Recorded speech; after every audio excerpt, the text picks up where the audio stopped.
Воинское искусство наделено такой силой, что может сделать простолюдина королем, а короля превратить в простолюдина. Никколо Макиавелли, «Государь». Именно с этой цитаты я хотел начать этот рассказ.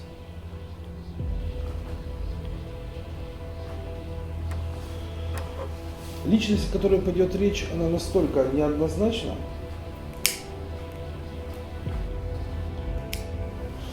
что трудно подчиняется законам человеческого анализа. Нельзя сказать, что подобного рода феномен неизвестен истории. Мы знаем на итальянской земле как минимум несколько таких примеров. Возьмите Нарни Разма, Ключи Давида. Это люди, которые урождены были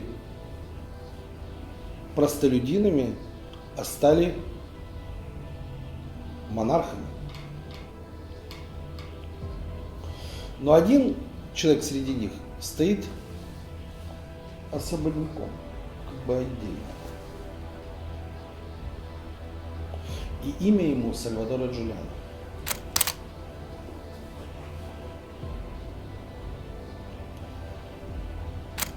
Это настолько противоречивая личность, что даже спустя достаточно много времени, было это в 46-м, 47-м, 48-м году, об этом человеке ходят легенды и на Сицилии, и в Италии, и во всем мире. Кто-то его называет сепаратистом, кто-то говорит, что он бандит, кто-то его считает национальным героем Сицилии, кто-то считает, что он вообще святой. Мы же на себя взяли смелость разобраться, кто же он на самом деле такой. Притом решать придется вам. Мы только в ваше распоряжение предоставим всю необходимую информацию.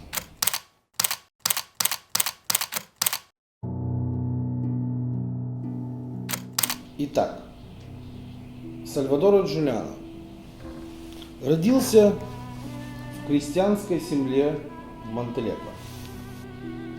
Жил себе не тужил, ходил в церковь, любил маму, работал с отцом и братьями на полях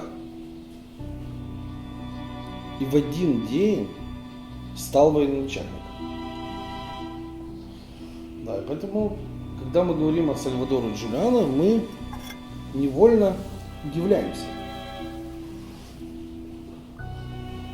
Как человек за такой короткий промежуток времени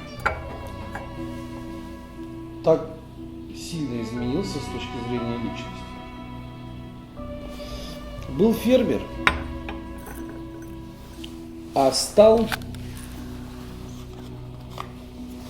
главный специалист по партизанскому движению. Именно так его называли американцы впоследствии. И в течение целых 7 лет государство с этим человеком ничего не могло сделать, как бы оно ни пыталось. Я поехал на Сицилию, я знаком с его семьей, с его племянником, с другими членами семьи. Я неоднократно бывал в Монтелегро. Я перечитал все книги про Сальвадоро Джулиано. Я выслушал многие свидетельства. Я достаточно скептически, как ученый, относился к каждому заявлению и тщательно его проверял. Существует несколько вещей, которые вообще, я бы сказал так, наводят на определенные мысли. его поразительная меткость в стрельбе. За все время он не промахнулся ни разу.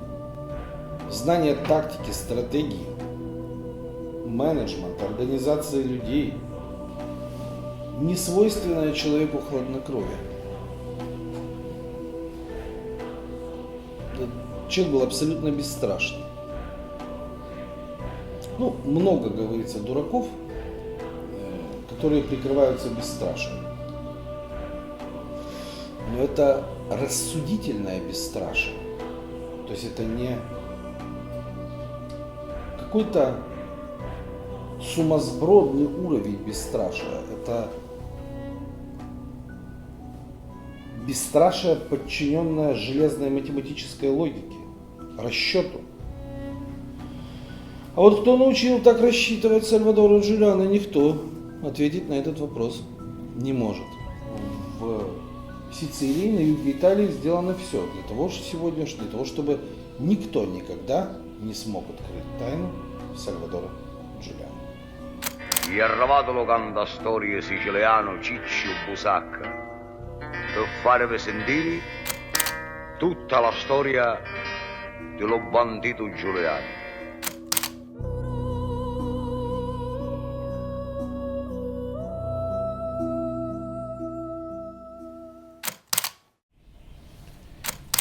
Итак, Екатерина Сидорова, специалист по раскрытию тайн знаменитых людей. Главный редактор газеты «Очная ставка». Прошу любить и жаловать. Катя, вы же знакомы по каким-то, вероятно, материалам с историей Сальвадора Джулиано. Да, конечно. Давайте посмотрим на Торидо, как его называли в детстве, глазами вот этого журналиста, который раскрывает тайны, пытается, в крайнем случае, открыть тайны людей, которые достигли определенного статуса в обществе. Какая первая мысль приходит в голову? Если мы говорим о нем в детстве. Да, мы говорим о детстве. Он особенный ребенок. А в чем его особенность?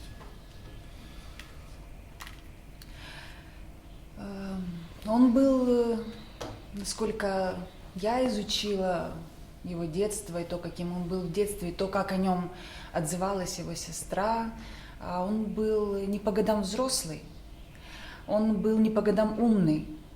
То есть даже когда они были еще совсем маленькими, юными, это был тот человек, который был определенным магнитом для людей, для своей семьи. В нем чувствовалась какая-то сила, энергия, которой люди липли. И ему верили. А почему, вы думаете, ему верили?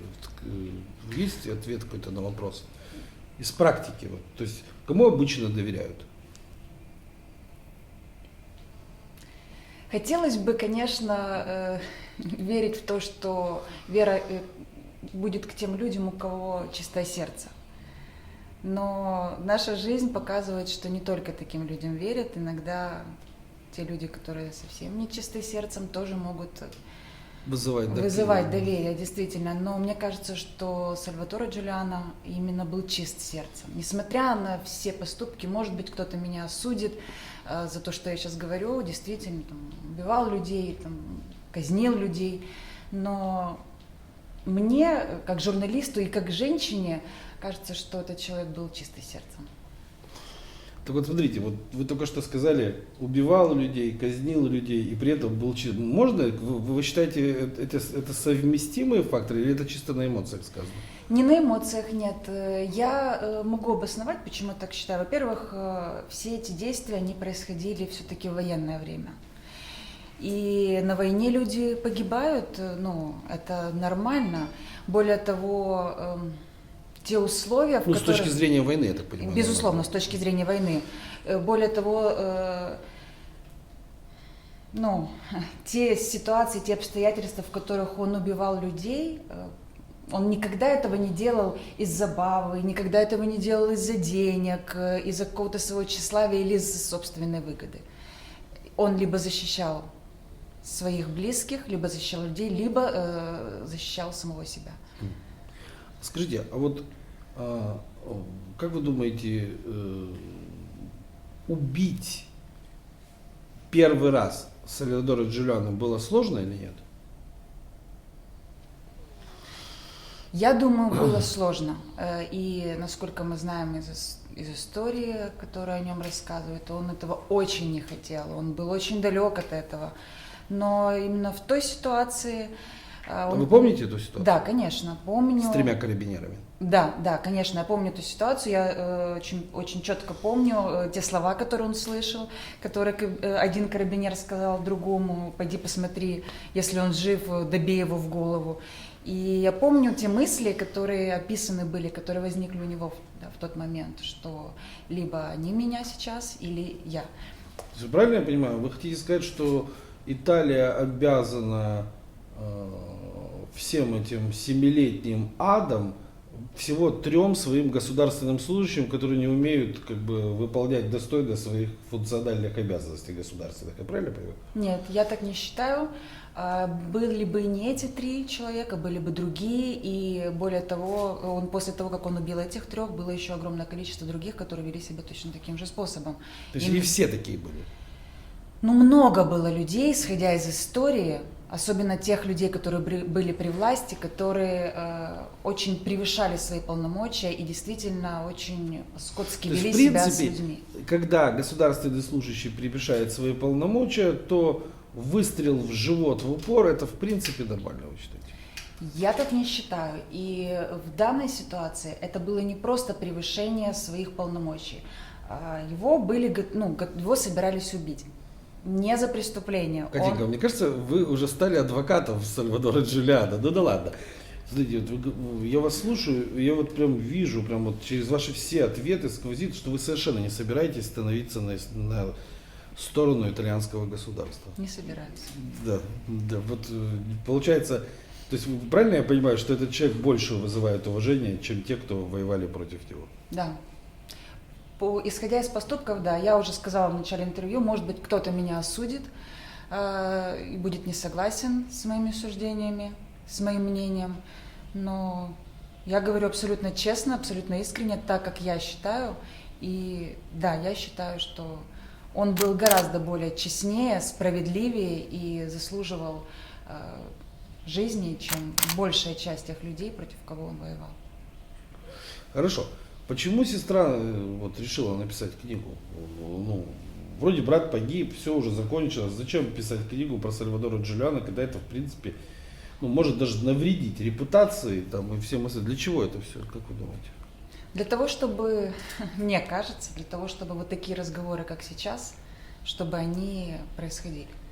Как стать вот такой личностью, как Сальвадор Джулиано? Обязательно убивать людей?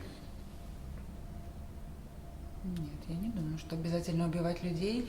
Я думаю, что в жизни в разных обстоятельствах могут быть разные испытания для человека, где он может себя на прочность проверить, скажем так, и стать более сильным.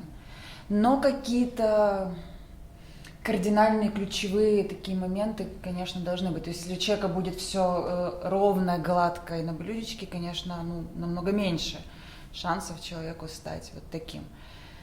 А именно убийство, я все-таки опять же склоняюсь к тому, что это была война. И вынужденная необходимость. Да. Просто вынужденная. Что если бы это не была война, если бы была другая ситуация, возможно, он тоже был бы необычным человеком, да, но в какой-то, может быть, в какой-то другой ипостаси. Но не обязательно именно вот таким жестоким, жестким человеком, которому приходилось убивать людей. Вот мы же с вами знаем, что в Сицилии вообще умирать, не вытаскивая клинок, это считается позором национальным, да, то есть они всю свою жизнь убивали друг друга на дуэлях, всю свою жизнь дрались на этой территории почти 2700 с чем-то лет, и вообще сложить оружие считалось на Сицилии позором, да, то есть и для семьи, то есть может с этим как-то связано вот это вот желание держать оружие в руках и не давать задевать свою честь и честь своей семьи. То есть не сыграла ли здесь злую шутку честь семьи? Я думаю, что не без этого. 100%. То есть менталитет еще Конечно. наложился, как бы, да. То есть, Безусловно. что для мужчины на Сицилии, в Монтелепро не достать нож, когда кто-то вытащил нож, это считается позором, как бы, да. Ну, тем более мы же помним, неоднократно описывались случаи, когда Сальвадоро Джулиано наблюдал, да, в бинокль, видел со стороны, как очередной раз там издевались и над его сестрой, и над другими беспомощными людьми, и там описывалось, да, как в этот момент его переполняла злость, что вот он просто, ну, еле-еле себя сдерживал. Я думаю, что это как раз в том числе вот по той причине, которую вы сейчас обозначили. Как скажите, а вот если бы вот эти вот товарищи не вели бы себя так, вот эти карабинеры, враги вот эти вот Сальвадора Джулиано, не вели бы себя так бесцеремонно с беспомощными людьми и вообще бы себя так не вели, ну, внимание на него не обращали, как вы думаете, он вот стал бы тем Сальвадоро Джулиано, который вот будоражит умы всех в мире, как бы, на сегодняшний день, или нет? Думаю, нет. Не стали бы, да? Не стал. Окей. Думаю, нет.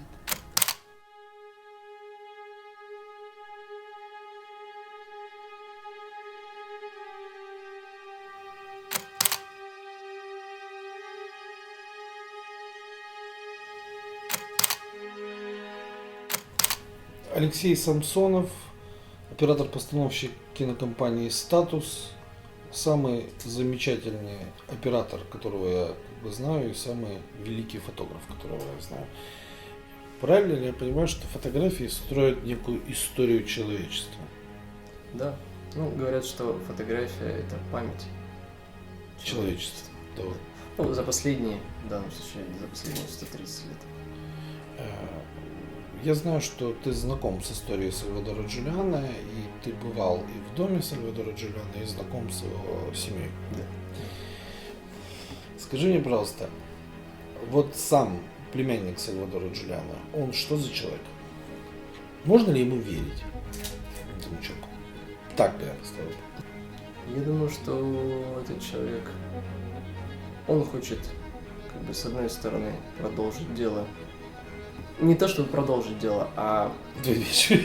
Я иду прям вот Не-не-не. так же? Не, я имею в виду продолжить память о своем дяде. Но в том числе он, я думаю, свои какие-то интересы преследует в этой плоскости. То есть Поэтому- не все, что он говорит, Не думаю. достоверно. Я думаю, что нет. Не все достоверно, да. Вы видели, что после Сальвадора Джулиано осталось достаточно большое количество черно-белых фотографий?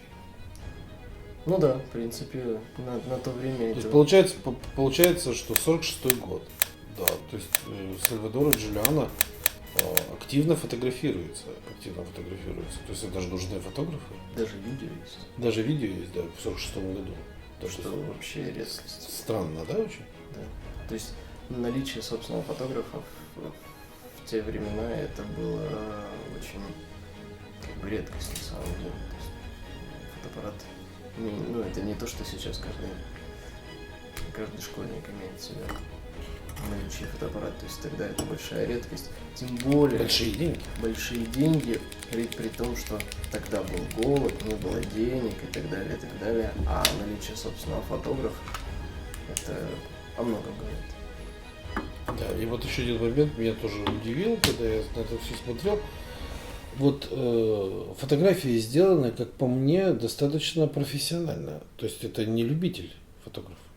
Ну, я бы не сказал, что все, но есть фотографии очень профессионального уровня. То есть действительно, мы буквально недавно смотрели и даже задумались, они кадр ли это из фильма.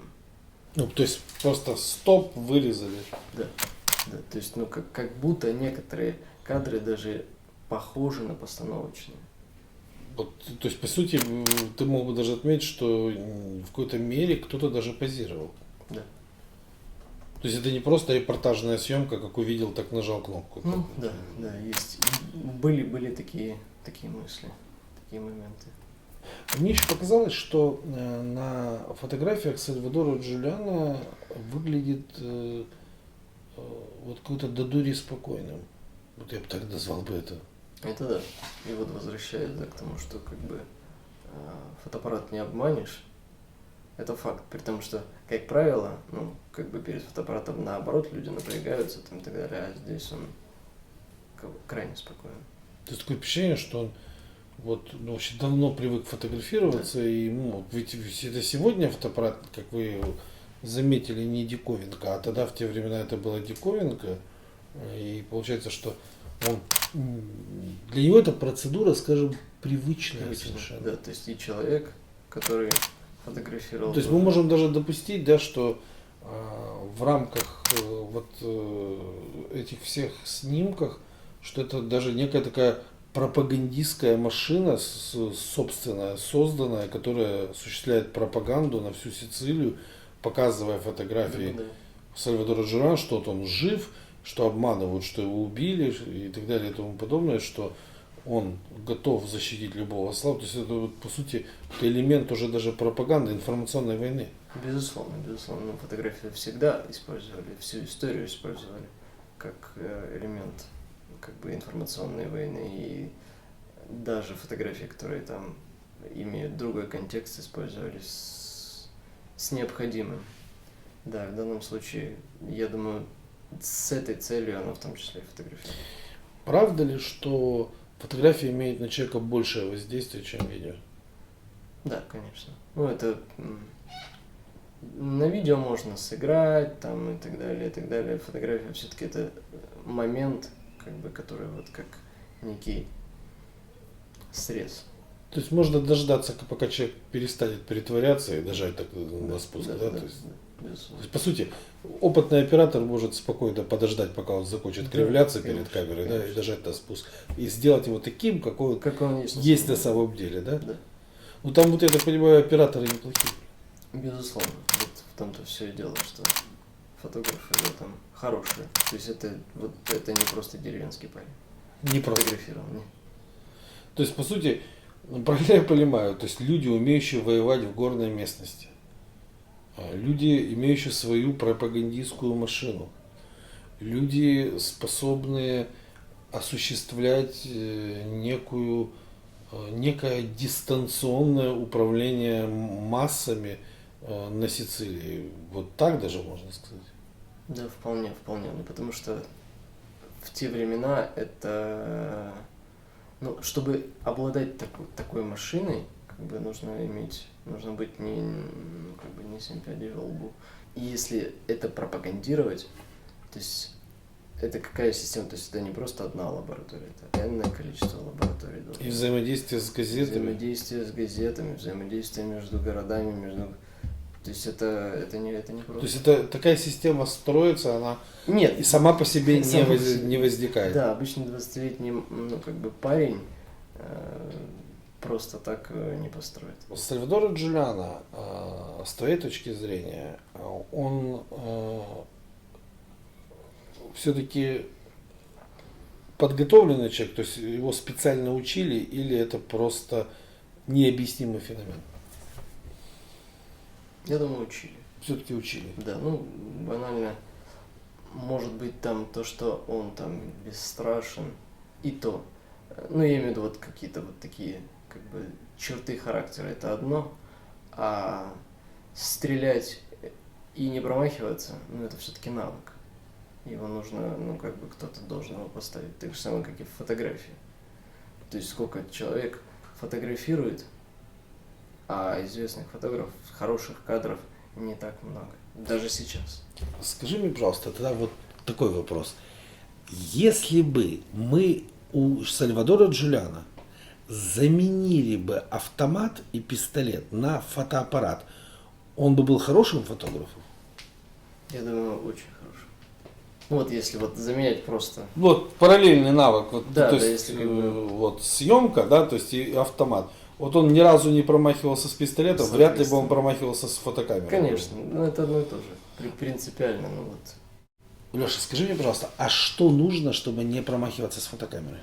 Какими качествами нужно обладать? Ты не промахиваешься с фотокамерой, ты лучший фотограф, которого я знаю, самый лучший, И вот скажи мне, Вот что нужно, какими качествами должен обладать человек, чтобы вот так, как ты, стрелять, как бы, ну, не промахиваясь, как бы. Ну, я фотографирую сколько уже? Ну, лет 10 как минимум. То есть нужно обладать достаточно большим количеством знаний, поставленные навыки. Помимо всего того, что как бы я фотограф, я еще и художник. То есть это еще больше. Ну, естественно. Класс знаний. И, ну, то есть это колоссальная подготовка. То есть вот приобрести в 20 лет просто так такую подготовку, это, то есть по сути, если мы параллелим фотографию и деятельность Сальвадора Джулиано, и мы же говорим только об его боевых навыках, то есть возможность вести бой на какой-то дистанции, мы не берем ни тактику, ни стратегию, ни управленческие качества, а вот только вытираем все, оставляем только фотографию и выстрелы из автомата, то есть именно боевые навыки, как бы, да, то есть по сути своей мы могли бы их поделить там на несколько частей. То есть для того, чтобы стрелять без промаха, нужно, чтобы не попали в тебя, а попал ты. Да? То есть, как бы, вот, то есть это и выбор позиции, и как бы понимание, что делать сначала, что следующим, и все это в доли секунды нужно соединять в одном. Комплексное, да. То есть получается, что если мы поставим этого человека в экстремальную ситуацию, то в таком случае он не умеющий, он не только не умеет обращаться, он вообще забудет, где у него спуск. Правильно я понимаю? Я думаю, что да, он просто забудет, где он просто выкинет фотоаппарат и побежит в другую сторону.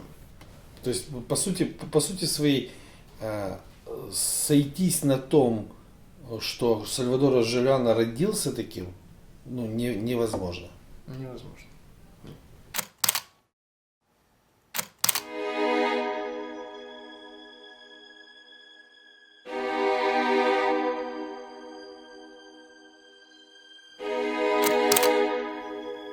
Константин Владимирович Слободенюк, главный редактор газеты «Нераскрытые преступления», специалист в области криминальных расследований, человек, который исследовал мафию, человек, который исследовал Ндрангету на юге на юге Италии и в Сицилии.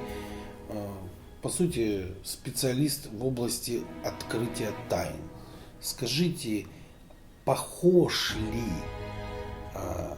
Сальвадор Джулиано на представителей преступного мира юга Италии?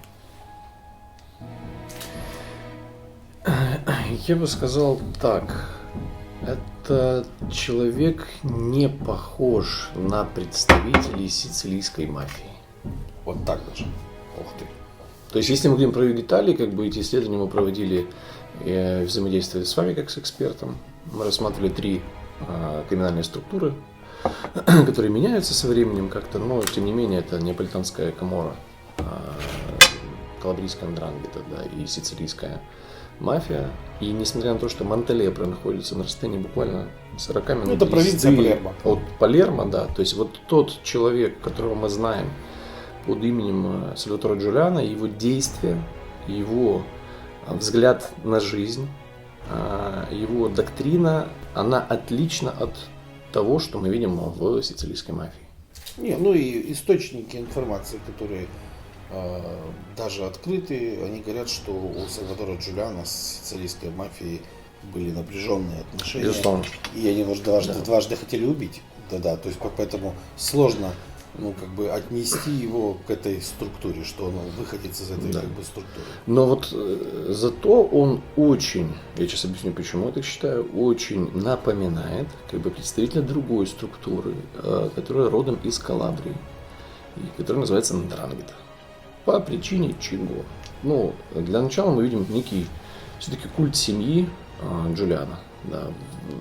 Даже книга, которую написала сестра, она посвящена, первые 20% книги, она посвящена истории самой семьи, как возникала семья, история деда, да, не сильно похожа на Палермо. Да, то есть первые страниц 30-40 мы просто знакомимся с семьей, и семья возведена в некий культ. Далее, когда мы видим путь становления, да, мы видим, что у Джулиано было 2 человека, которые, вероятнее всего, сыграли роль значительно большую, чем то, что описано в книге. Первым мы видим некого священника, Да, и священник. Вот этого центрального кафедрального собора. Да, и этот священник, он появляется в возрасте, если не ошибаюсь, где-то 15-16 лет. Да, именно так. Что-то вот около того, да. А вторая фигура, с которой встречается Джулиано, чуть-чуть позже, да, это некий профессор. И вот этот университет, вот эта связь, священники, вот эти вот профессора, это чистый университет, да, то есть вот это, а модель университета это как раз как бы ндрангета, потому что в мафии все происходит внутри самой структуры, то есть внутри вот этого корабля, так называемой модели корабля, капитан учит, ну и соответственно боцманы, и офицеры и так далее, да. А здесь мы видим профессора, который якобы не имеет отношения ни к какому криминалу, но в определенный момент он снимает пиджак и говорит: ну что ж, я тебе могу сказать, такая организация существует. Та, о которой ты говоришь, та, которая готова с оружием до последней капли крови отстаивать интересы сицилийцев. Угу, я понял. Тогда у меня вопрос... Мне очень сложно назвать его преступником в момент даже первого убийства. Преступление в чем? То есть вот здесь такие закон существует, да? Но ведь закон, который действовал на территории Сицилии, сколько ему лет этому закону? Маленький. Очень немного, да? И сколько лет действовал другой закон на территории этой земли? 8 веков. И этот закон навязан. То есть Сицилия это место, где живут люди, которые глубоко убеждены, что их предали. И вот в книге «Мой брат Сальваторе Джулиано» ты чувствуешь в каждой строчке ненависть к итальянцам. Именно глубокую ненависть за то предательство, которое совершили с их землей. Сама тайна смерти Джулиано, она мифологизирована, создана как миф, или все-таки это просто недостаток информации об этом? Лично моя позиция, что смерть Джулиано наступила намного позже. Я разделяю эту позицию, которая существует у родственников Джулиано, у адвокатов, да. И нет ничего удивительного. То есть, если мы помним, Джулиано планировал на флаг США добавить еще одну звезду под названием Сицилия. И то, что такая операция могла быть организована, но это же не первая операция в истории, когда человек якобы погибает и просто перемещается и работает. Пример Мюллер. Американские спецслужбы на протяжении многих лет пользовались услугами людей, которые хорошо себя зарекомендовали при определенных условиях. Мюллер был прекрасным специалистом в области сыска, был прекрасным специалистом в области контрразведки, и зарекомендовал себя как прекрасный контрразведчик. Человек, который имел обширную агентуру на территории бывшего Советского Союза, то, безусловно, любой разведке такой человек, он просто подарок. С такими знаниями, с такими возможностями на территории той страны, законсервированной агентурой и прочими вещами. И Сальваторе Джулиано, такой эксперт по партизанскому движению, он тоже, вероятно, мог пригодиться кому-то, какой-то структуре из Соединенных Штатов Америки для того, чтобы эти знания, эти навыки, эти умения, так сказать, направлять где-то в других регионах мира для решения своих специальных задач. А с другой стороны, если мы предположим, что все-таки он больше имеет отношение не к мафии, а именно к калабрийской криминальной субкультуре, то у них перемещаться по миру это в принципе их практика ежегодная. Мы видим, как эта организация разрастается в новые страны, на новые территории. Ничего не удивительного, потому что семья Касса-Дамата тоже переехала в свое время, когда нужно было, они мигрировали в США из Апулии. Ничего удивительного в этих маршрутах и в этих интересах, которые могут сочетать и интерес сотрудничества со спецслужбами США, и интерес решения своих задач на новых территориях, создания новых дрин. То есть здесь логика не противоречит тому, что мы знаем. А загадка навыков, то есть она в принципе в калабрийской версии сразу же объяснима. Если человека учили всю жизнь, то он, безусловно, просто продемонстрировал те навыки, которые он приобрел за это время, до 20 лет. Еще один вопрос. Сама жизнь Джулиано, она сильно мифологизирована? То есть вот когда вы читаете книгу, знакомитесь с материалом, смотрите на фотографии, вам не кажется, что преувеличено его вот эти способности, возможности и так далее и тому подобное? Или не создается такое впечатление? Есть такой оттенок, я бы сказал, но эта героизация она больше, я думаю, связана как бы с эмоциональностью автора. Угу. Все-таки написала сестра. Ну, то есть это человек, который искренне, глубоко любил, восхищался, восторгался своим братом. И, безусловно, часть событий, которые мы читаем, они описаны как бы человеком, С некритической точки с зрения. некритической точки зрения, во-первых, и во-вторых, вероятнее со слов Туридо. А то, То есть сами события существовали, Да. но на эти события можно посмотреть с более критической точки зрения. Безусловно. Да, то есть Да. никто же не оспаривает минус 80 карабинеров. Да, То есть, безусловно, то есть да. 80 попаданий как бы имеют место быть. 400 ордеров, выписанных на арест, 300 преступлений, которые ему инкриминируют в рамках этих 400 ордеров. То есть они есть. Криминалистически это факт. Как бы. Ну и вот этот восторг и преклонение перед культом Джулиана у жителей Монталепро невозможно людей заставить даже через 70 лет Ну да. так относиться к этому человеку. То есть это 3 поколения прошло. Я думаю, что не только у Монталепро, речь-то ведь идет и о всей Сицилии практически. Безусловно, я просто имел возможность в экспедиционной группе в Монталепро в том числе пообщаться с людьми, и я видел их реакцию. То есть в Палермо я не общался с людьми особо по теме Джулиана. В Монталепро, и мы видели реакцию этих людей. То есть это значит, что этот человек сделал что-то такое, был таков вклад, что обычные люди спустя 2-3 поколения, у них факел вот этого признания, он не стал меньше или тише. Он может быть просто приглушен, потому что страна другая все-таки. 21 век. 21 век, да. Но он настолько точно такой же искренний и сильный, как 70 лет назад. А значит, что этот человек сделал для этой территории что-то такое фундаментальное, что невозможно искоренить путем написания множества статей, какой он негодяй, множество заявлений представителей правительства о том, что это преступник. Это все не работает. То есть, когда человек созидал, и семьи выживали благодаря деятельности этого человека, то это помнится в поколениях. Искусственно это создать я себе не представляю, как это можно. Думаю, что просто невозможно.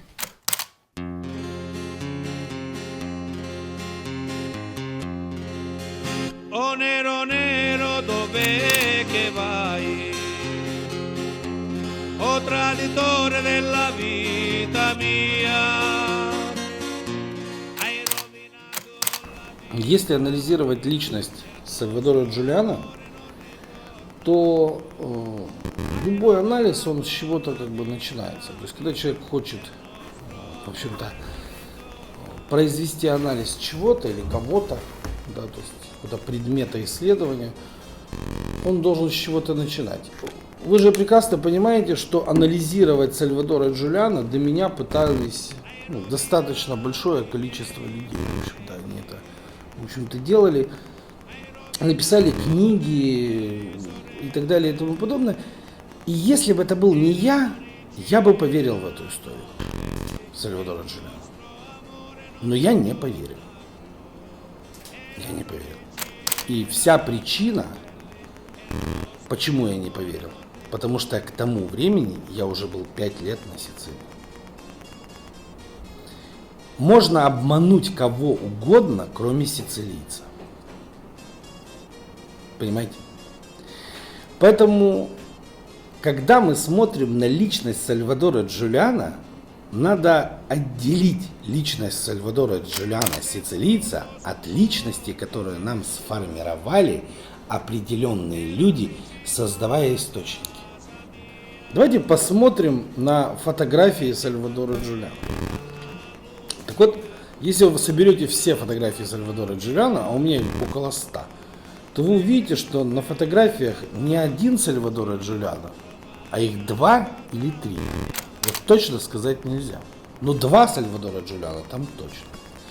Настоящий Сальвадора Джулиано и придуманный Сальвадора Джулиано.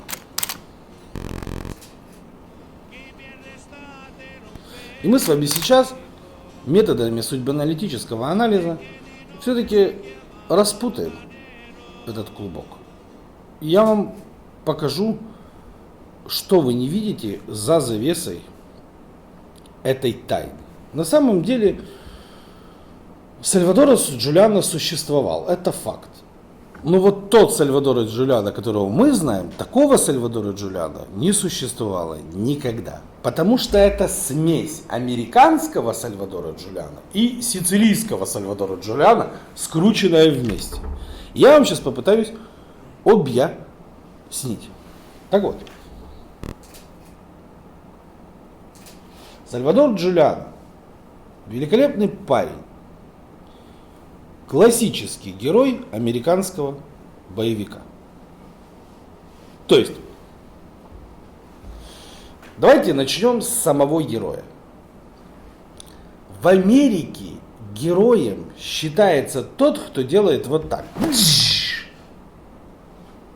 Понимаете, это герой. В Сицилии так не делают. Понимаете? В Америке считается герой тот, кто воюет. Понимаете? В Сицилии так не делают. То есть, обратите внимание, борец за свободу Сицилии – это американский персонаж. Бандит Сальвадора Джулиано – это сицилийский персонаж. Понимаете?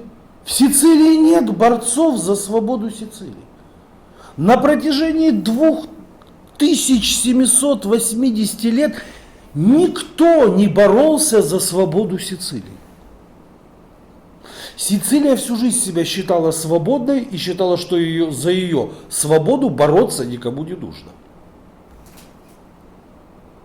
А так как сицилийцы всегда хорошо держали оружие в руках, начиная с XIV века, поэтому они нормально справлялись со всем. И сколько таких Сальвадора Джулиано не возведено в ранг Сальвадора Джулиано. Понимаете?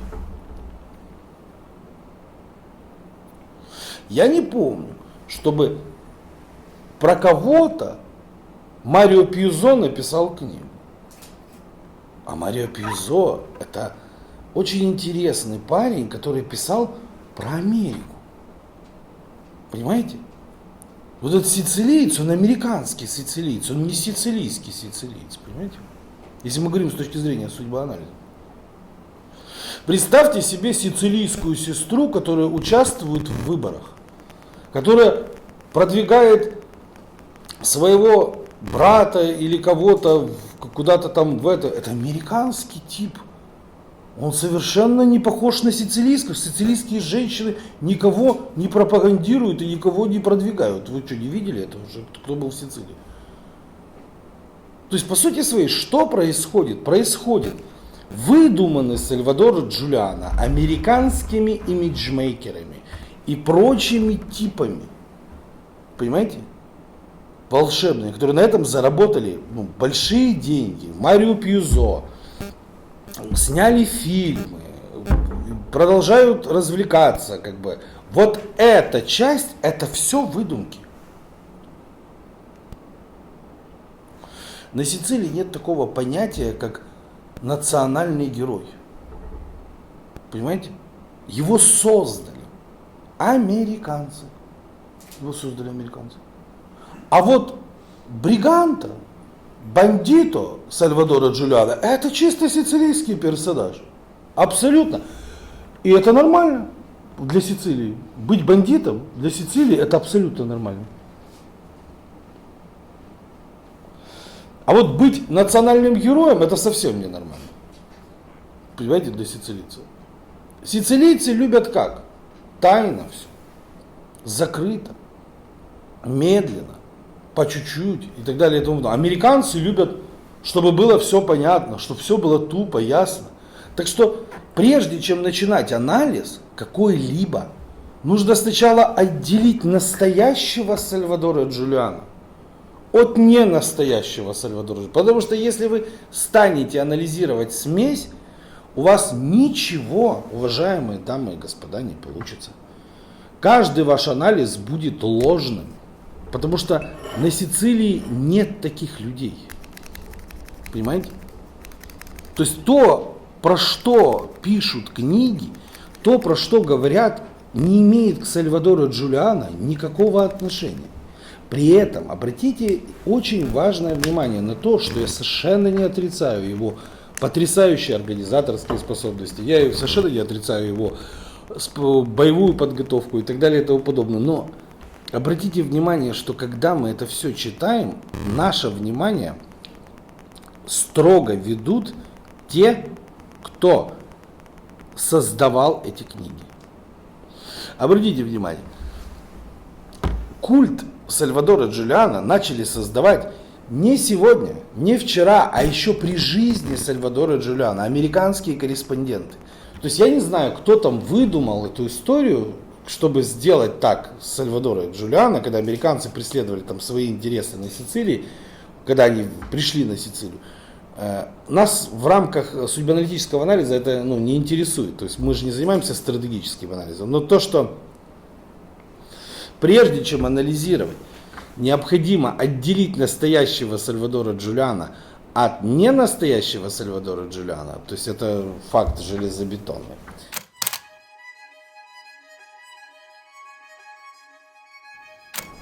Обратите внимание, слово «сепаратистская организация». На Сицилии таких слов никто не знает, никогда в жизни не слышал про такие слова. Это чисто американское слово «сепаратист».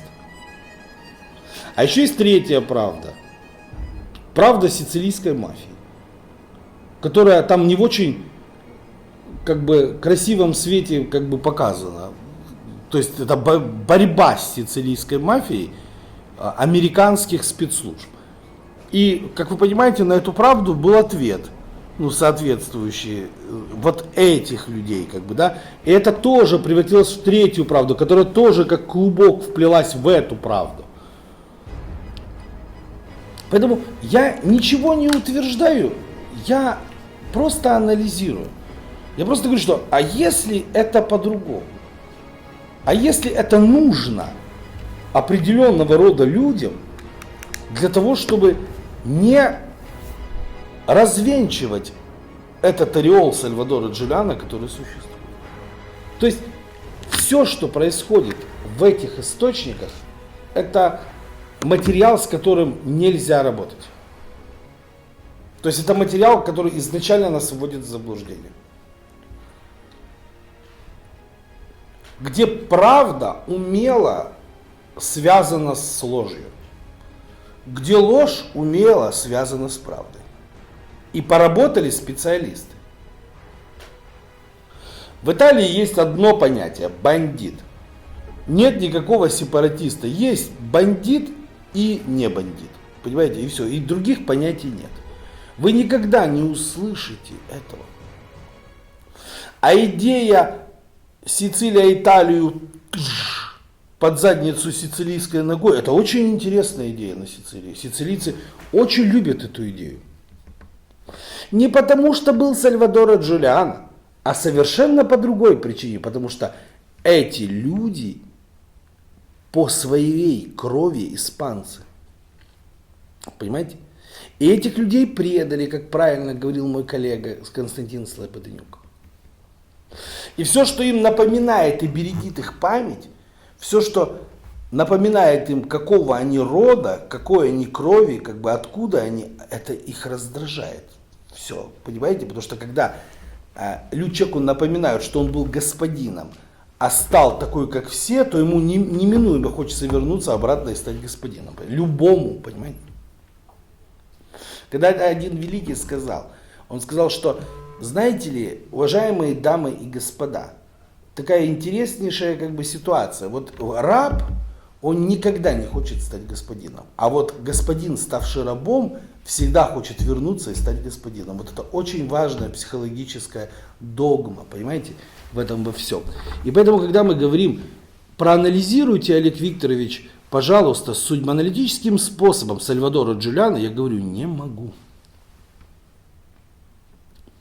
Не могу. Почему? Потому что какого из них анализировать? Любой фильм, любая картина, любая научная работа, она порочна изначально, потому что исходные материалы лживы. И если в результате вот того, что вы работаете над чем-то, лежит ошибка, то и в ответе тоже ошибка. То есть это просто, это математика, просто математическое уравнение. То есть, если исходные данные ошибочны, и вы вкладываете их в компьютерную программу, то и на выходе исходные данные дадут вам ошибочные результативные данные. Это просто рассуждение вслух, не более того. Но странно, что никто в рамках ни одного расследования этих версий даже не рассматривал.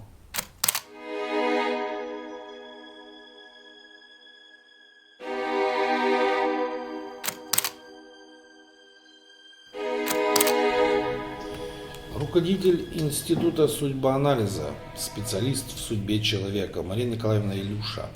Скажите, пожалуйста, вот если мы посмотрим с точки зрения судьбоанализа на это лицо, вот я не прошу вас давать какие-то научные выкладки, я не прошу вас обосновывать научно свою точку зрения на этот вопрос. Я хочу, чтобы вы посмотрели с точки зрения судьбоанализа на сам феномен, на личность Сальвадора Джулиано. Вот с точки зрения судьбоанализа такие феномены имеют место быть? То есть судьбоанализ допускает существование такого феномена? То есть нет ли противоречия с учением судьбоанализа Леопольда Сонди о существовании вот таких вот личностей?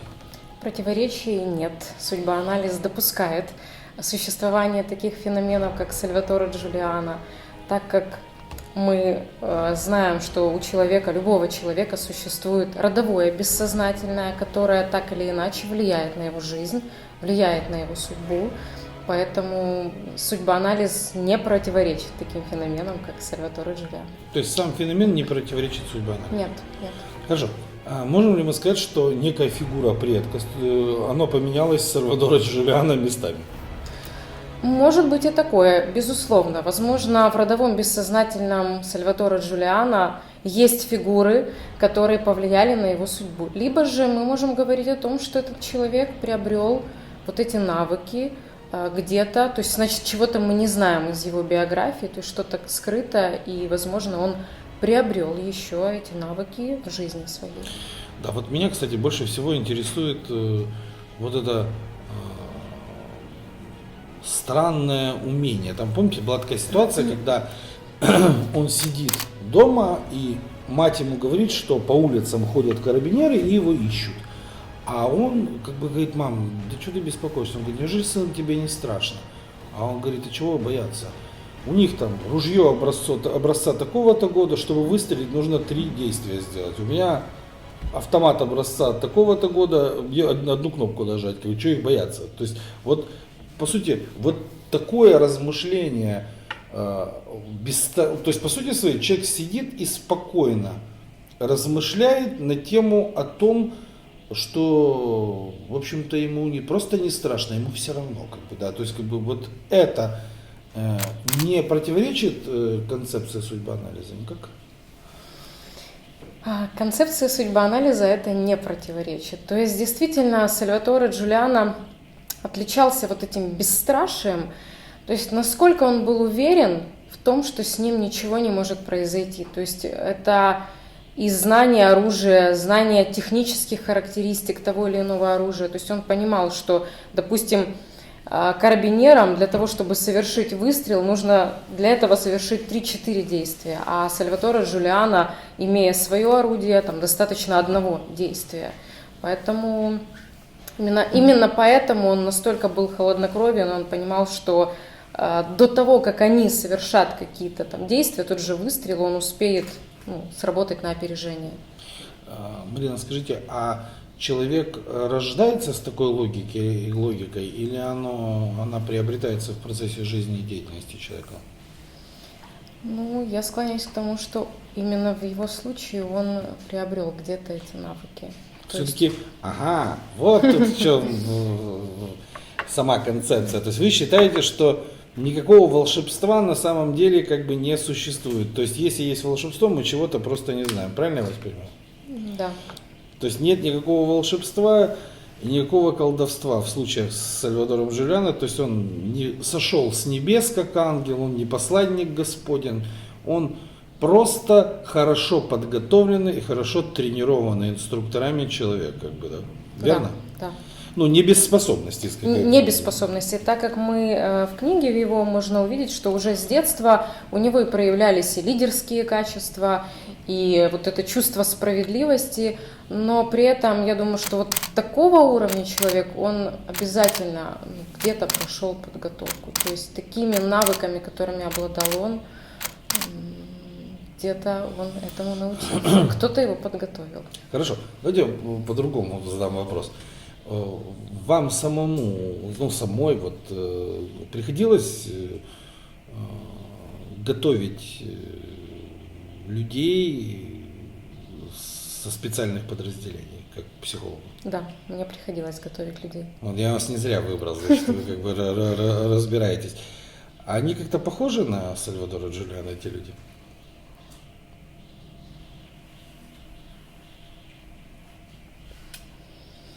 Вы знаете, хороший вопрос. В каждом человеке есть потенциал, но для того, чтобы его раскрыть, нужен человек. Нужен человек, который сможет вот эти способности развить и подготовить человека такого уровня. То есть... Так просто вот в режиме стандартной подготовки такого эффекта не добиться? Нет, то есть это... такое мастерское владение вот собой, своей психикой. То есть человек знает пошагово каждое действие наперед, то есть, а это требует подготовки. То есть в каждом человеке заложен, безусловно, от природы огромнейший потенциал. Конечно же, родовое бессознательное, оно влияет на жизнь человека, в том числе на его способности. Но все равно нужна рука мастера, который сможет максимально быстро и качественно раскрыть вот этот огромный потенциал и превратить вот в такой шедевр. Вот обратите внимание, Сальвадора Джулиано, ведь у него достаточно фатальная концепция убеждений, да, то есть как бы, если говорить языком судьбоанализа, то есть фатальная концепция убеждений, его выбор — смерть. Да. Выбор — смерть, как бы, да? Изначально. Да, то есть я лучше умру, но никогда не остановлюсь. И вот получаю, вот этот момент меня очень интересует. Это приобретенное или все-таки врожденное? Такая доктрина, она могла сформироваться, по вашему мнению, вот автоматически сама по себе, или все-таки эти вещи ставятся? Такие вещи ставятся, вы знаете, это должна быть такая причина, то есть у человека причина выше, чем его жизнь. То есть в тех ситуациях, в которые он попадал, вот то, что описано в книге, мы четко видим, что та причина, которая движет им, она намного выше, чем вот его жизнь. И, соответственно, сильнее, чем все вокруг. Конечно, да. Именно поэтому вот такая вот странная неуязвимость абсолютная, у этого человека, да, то есть абсолютное бесстрашие и обратите внимание, отсутствие всяческих сожалений по поводу сделок. То есть Сальвадора Джулиано не грызет совесть, он спит спокойно по ночам, как младенец. То есть у него нет кошмаров, ему не снятся кровавые мальчики, 400 ордеров на арест, 80 карабинеров убил собственноручно, и парню не снятся кровавые мальчики. Вот это странная очень как бы ситуация. Или это тоже возможно при определенной тренировке? Это возможно. То есть при определенной тренировке, то есть при определенной тренировке психики именно, да, то есть гибкости психики. И вот опять-таки повторюсь, той причины, то есть, скажем так, эта причина оправдывает все. То есть она выше и больше, чем даже смерти тех людей, вот, которые... То есть если надо было бы убить 400 карабинеров, он бы не остановился ни при каких... Я уверена, что он бы не остановился ни при каких обстоятельствах. Даже если бы нужно было бы убить всех королевских карабинеров, он бы все равно ни при каких обстоятельствах не остановился. А вот что это за феномен? Почему? Вот, это именно с этой причиной связано? Да, я думаю, знаете, вот у человека было что-то больше, чем просто, знаете, вот материальные блага, за которыми сегодня гонятся другие. То есть Сальваторе Джулиано, его не интересовали деньги. То есть, по сути, этого человека ничто не сдерживало. Он ни к чему не был привязан, он ни от чего не зависел. То есть, неважно, сколько у него было денег, не было. неважно было даже, было ли у него оружие или нет. То есть вот что-то толкало этого человека вот идти до конца, несмотря ни на что. И вот действительно тут, знаете, надо понимать, для чего ты это делаешь. То есть почему ты это делаешь, ответить себе на вопрос, почему.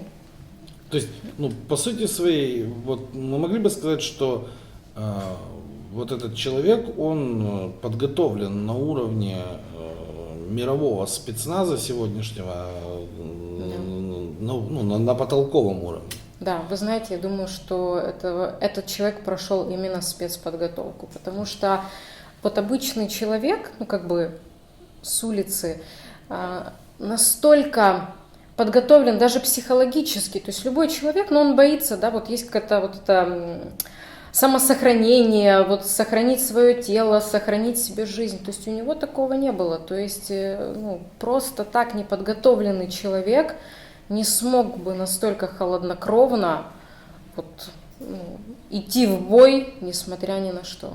То есть я думаю, что он подготовлен на высочайшем уровне. То есть, повторюсь, он где-то, вероятнее всего, прошел подготовку, о которой мы не знаем. То есть у нас как бы два икса получается.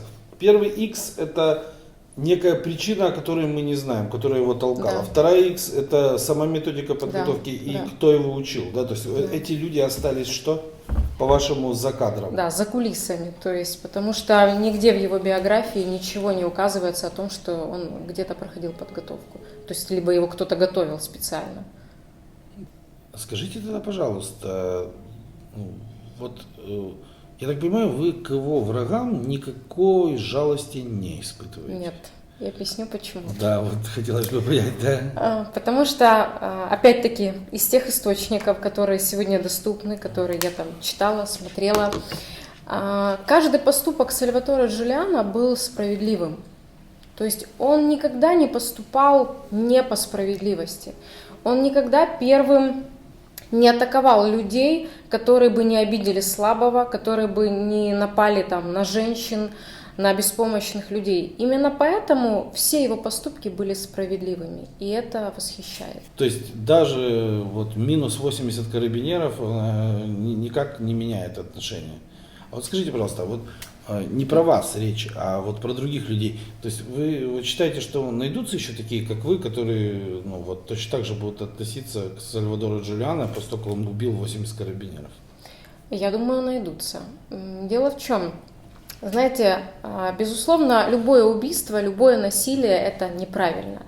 Но если мы возьмем ситуацию, когда на весах стоит жизнь, например, одного карабинера или жизни сотни тысяч ни в чем невинных людей, в этой ситуации, конечно же, и если не убить одного карабинера, могут погибнуть миллионы. Ну, здесь вот, знаете, вопрос на каждому, как бы каждый человек поступил в такой ситуации.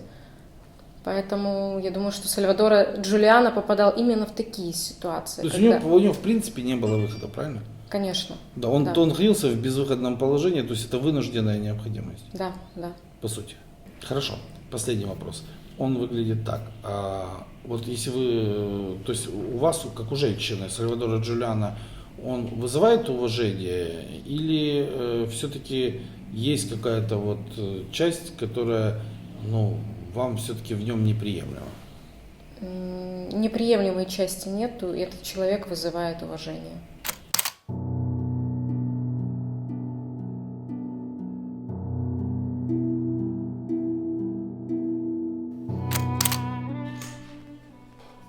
Первое, что я могу сказать по анализу представленных материалов. Во-первых, я не могу сказать, насколько сам материал достоверен, но что четко могу сказать. Знаете, для того, чтобы воевать 7 лет с государством, и при этом, чтобы тебя не отловили, надо во всяком случае уметь это делать, Нужны определенные навыки. Далее, что касается условий, в которых происходили эти боевые действия или события, как можно назвать, то, ну, как вы понимаете, действия происходили как бы в горах. И любой военный вам скажет, что боевые действия в горах, они сложны как для атакующей, так и для обороняющейся стороны. В чем сложность? Дело в том, что горы статичны сами по себе. Ну, далеко нам не надо за примерами ходить. Ну, кто помнит, как бы, не так давно эти события как бы происходили в Афганистане. Там боевые действия велись в похожих как бы условиях. И эти задачи как бы решались многократно. То есть каким образом? Проводилась разведка боем. Значит, люди на той стороне в горах начинали отстреливаться с крупнокалиберных пулеметов. И штурмовая как бы группа залегала в это время, подкатывали ноны.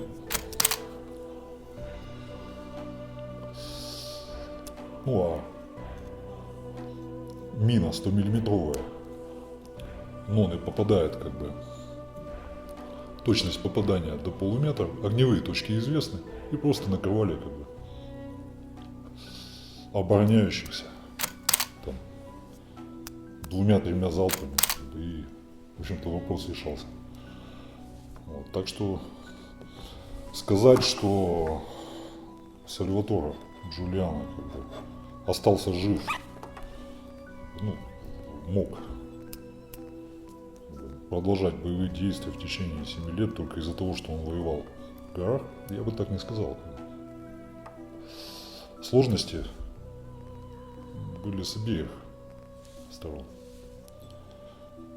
Вот. Это то, что касается как бы условий.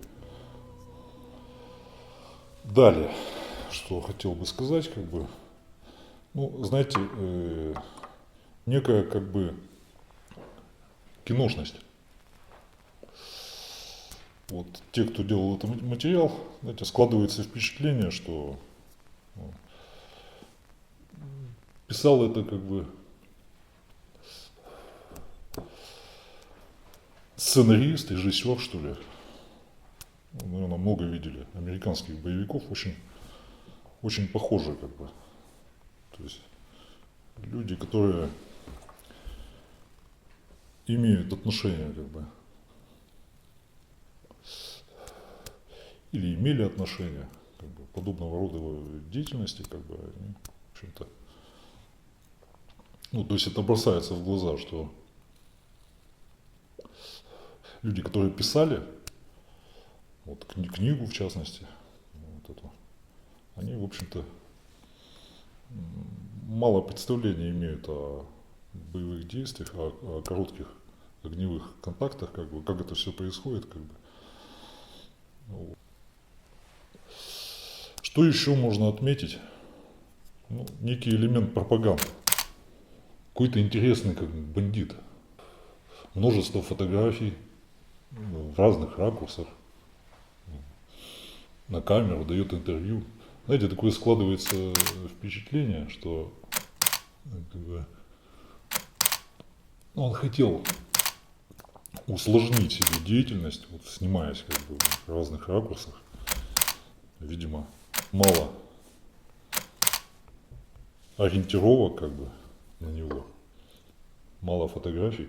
То есть, вы же понимаете, это достаточно как бы, сильно затрудняет как бы, действия определенные, да? Ему бы наоборот скрывать как бы, свою деятельность, быть менее заметным, ведь это связано как бы и, ну, затрудняет передвижение, все его знают. То есть странно все это очень как бы выглядит. Ну, что касается анализа личности самого Сальваторе Джулиано, ну, 7 лет воевать против армии и государства, как бы, вот, достаточно серьезная нужна подготовка. Ну и второе, как бы, безусловно, Сальваторе Джулиано пользовался авторитетом у своих людей. Вы же понимаете, что воевать, там, гибнуть рядом с человеком, как бы, который не пользуется авторитетом, никто не станет. Следующее, о чем хочу сказать, вот некая странность, как бы, знаете, 7 лет хотели убить, много раз хотели убить и не убили. Но вы должны понимать, что когда хотят убить, то убивают. И здесь варианта два. Ну, либо те люди, которые хотели убить Сальваторе Джулиано, понятия не имеют, как это делается, как бы. То есть, ну, попросту не умеют, как бы, это делать. Да?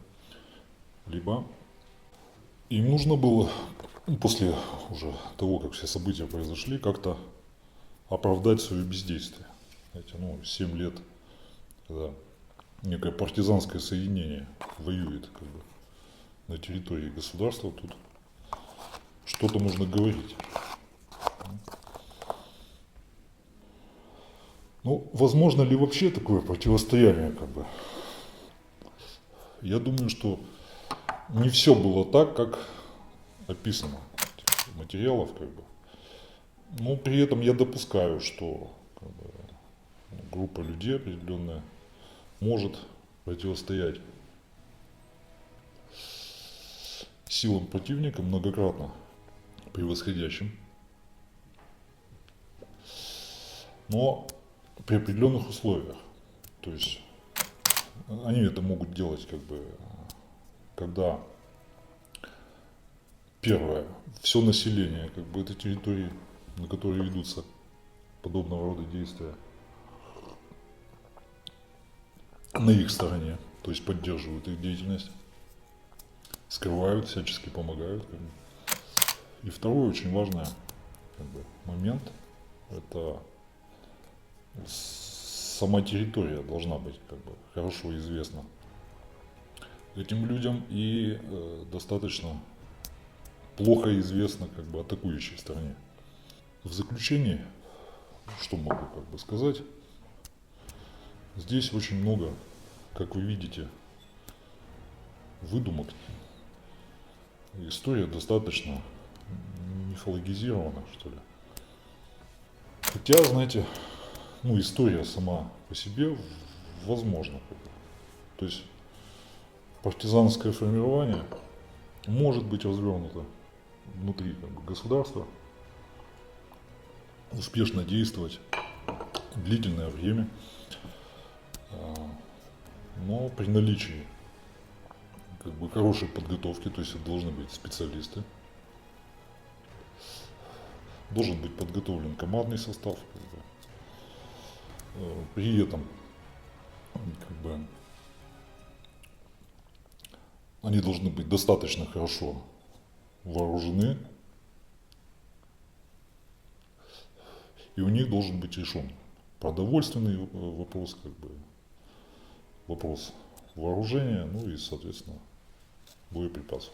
То есть при наличии этих вещей данная история вполне, в общем-то, имеет место, ну, право на существование.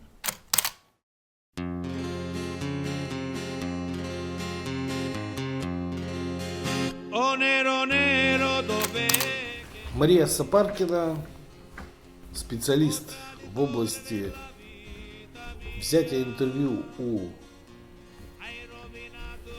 мастеров воинских искусств, оператор кинокомпании «Статус» и человек, который перевел эту книгу с английского языка на русский, как бы, язык. Прошу любить, как бы, и жаловать. Моя гостья. Мария, вы когда переводили саму работу, как бы, насколько сложный язык для перевода? Очень простой. На самом деле практически не приходилось даже смотреть словарь. Единственное, это название определенных движений, вот их приходилось искать, а языком написано очень простым, то есть любому человеку, знающему английский язык, ну, на среднем уровне, выше среднего, по сути, ему не предоставится никакого труда прочитать эту книгу. То есть она написана так, чтобы ее мог прочитать любой человек. Да.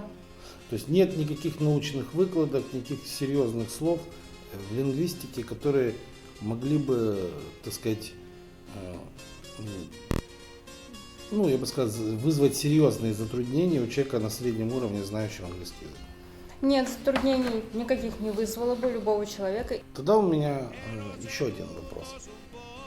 Вот вы, как оператор, если бы делали эти фотографии, вы бы эти же ракурсы бы выбрали или другие? Для постановочных фотографий, да, эти ракурсы я бы взяла. Была бы ли у вас возможность в этих ракурсах снимать? Я думаю, у меня бы возможности не было даже стоять там. Я не понял. то, что снимать. Я понял. Тогда последний вопрос. Скажите, пожалуйста, если бы вы делали историю Сальвадора Джулиано, вы бы снимали только Сальвадора Джулиано или что-то еще бы снимали? Нет, я бы не только Сальвадора Джулиано снимала, я бы снимала то, что то, к чему лежит его сердце, так сказать, то, чем он живет, и, ну, по сути, окружающую среду, которая его окружает, в том числе и людей, которые в это же время проживали на той же территории, например. Скажите, пожалуйста, а если я бы вас попросил инсценировать эти фотографии не в Монтелепро, например, а в другом месте, это возможно было бы сделать? 100% возможно. Mi è rovinato per uno scopo, ma per rapire Анализируя все факты, домыслы, каждое мнение эксперта, мы с вами видим очень интересную картину. Обратите внимание, что эксперты делали выводы на основании информации, а не на основании фактов. Это первое, что бросается как бы в глаза. Именно так каждый день поступают люди, которые находятся в этом информационном пространстве. Вы утром открываете интернет, нажимаете новости, выходите в свою ленту Facebook или какую-то другую социальную сеть, и у вас там множество постов. Эти посты не сильно вас касаются лично, как бы, поэтому все, что там написано, если оно вам нравится, оно правильное, как бы, если оно не нравится, оно неправильное. Именно это используют недобросовестные журналисты, недобросовестные имиджмейкеры и прочие люди, которые крутятся и зарабатывают на сенсациях, на создании определенных мифов, в которые вы должны верить, и на основании этих мифов действовать. То есть как вас заставить делать то, что вы, как бы, в общем-то, делать не собирались. Ну, все очень просто, нужен миф. Таким же мифом когда-то стала мода, таким же мифом когда-то стали другие обыденные для вас сейчас вещи. То есть с помощью мифа вас заставили принять эти правила игры, и вы были вынуждены с этими правилами игры согласиться. Ну какая же женщина не согласится много раз переодеваться в год? Ну, конечно, согласится. Ей же очень нравится постоянно переодеваться. Поэтому вот, возникло понятие летняя коллекция, осенняя, весенняя, зимняя коллекция. Раньше, вы понимаете, было две коллекции. Коллекция, когда холодно, и коллекция, когда не холодно. Да? То есть как бы, других коллекций не было. Сейчас много коллекций появилось. Да? А соответственно, вам на эти коллекции нужно тратить деньги как бы, постоянно. Ну а производители, безусловно, на этом имеют как бы, определенного рода дивиденды. Так вот, когда мы с вами говорим о Сальвадоре Джулиано, то анализируя реакцию первого эксперта, который берет у знаменитостей вы помните, интервью, он прям фактически стал адвокатом Сальвадора Джулиано. Да? То есть мы можем сказать, что по сути своей Катерина, она вот обратила внимание на то, что как раз ей и написали у Сальвадора Джулиано, что он был справедливым, честным, добрым, щедрым, бескорыстным и так далее, и тому подобное. Да? Очень показательна в этом ключе история с американским штатом. Вот этот разрыв противоречий, он, наверное, самый интересный в истории, придуманной Сальвадора Джулиано. Вот смотрите, если я борюсь за независимость своей страны, то уж я никак не хочу сделать ее частью какой-то другой страны. Ключевое слово независимость. И вот этот, как вы понимаете, эта история с американским флагом, штатом, это американская история, придуманная Соединенными Штатами Америки для того, чтобы как бы поднять как бы рейтинг США в мире. И, безусловно, в Италии. То есть представьте себе, что люди за океаном, знаменитые люди, а мы этих людей делаем знаменитыми, да, то есть как бы делаем из них как бы идолов, делаем из них богов, эти люди как бы сражаются с оружием в руках против целого государства, понимаете, для того, чтобы стать частью Соединенных Штатов Америки. В те времена это была крайне популярная как бы идея. И, конечно, вот то, что сегодня называется Госдепартамент Соединенных Штатов Америки, конечно, я думаю, что Госдепартаменту США поставили бы 5 в Конгрессе США за такую работу, как бы, да, что вся Европа смотрит на этот феномен, и вся Европа хочет стать частью Соединенных Штатов Америки. Знаете, то вот Катерина, она прям вот, вы видели, стала адвокатом Сальвадора Джулиано, она его всячески оправдывала, она говорила, что он хороший, все равно хороший, знаете, вот как в той притче «все равно его не брошу, потому что он хороший», как бы, да, то есть испанец такой красивый, действительно, как бы, в общем-то, справедливый, честный, пишет стихи, про него слагают баллады, как бы, все по-сицилийски, ну, все, вот про всех бригантов слагали баллады, играли на гитаре, на испанской, как бы, все это на Сицилии, это нормальное явление абсолютно.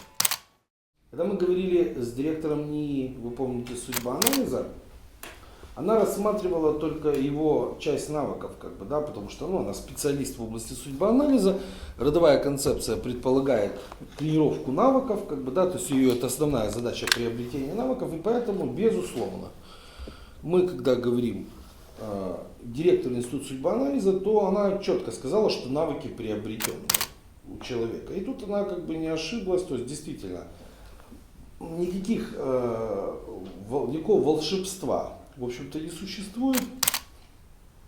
Любая родовая фигура, вышедшая на передний как бы план, как говорят аналитики, она требует условий.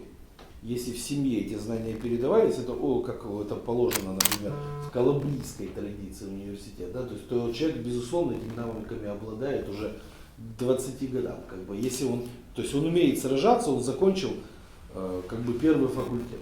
Да, то есть он умеет уже сражаться, от Турида вот этого больше ничего не требовалось. От него не требовалось зарабатывать деньги, организовывать концерны, заниматься бизнесом. Это все. От него требовалось только одно – держать оружие в руках. И здесь все четко совпадает. Все, что мы знаем о Сальвадоре Джулиано, что он воевал против итальянского государства, воевал успешно на протяжении 7 лет. То есть, по сути, кроме первого факультета, ему никакого другого факультета заканчивать было и не нужно. То есть он закончил вот этот вот факультет, где учат побеждать, дальше, ну, как бы его, кроме как побеждать, ему ничего делать не нужно. Ну, плюс его как бы внешние данные, плюс харизма как бы лидера и так далее и тому подобное, это очень все свойственно, как бы отношение, презрительное испанское отношение к смерти, как бы совершенно, ну, обычное. Да.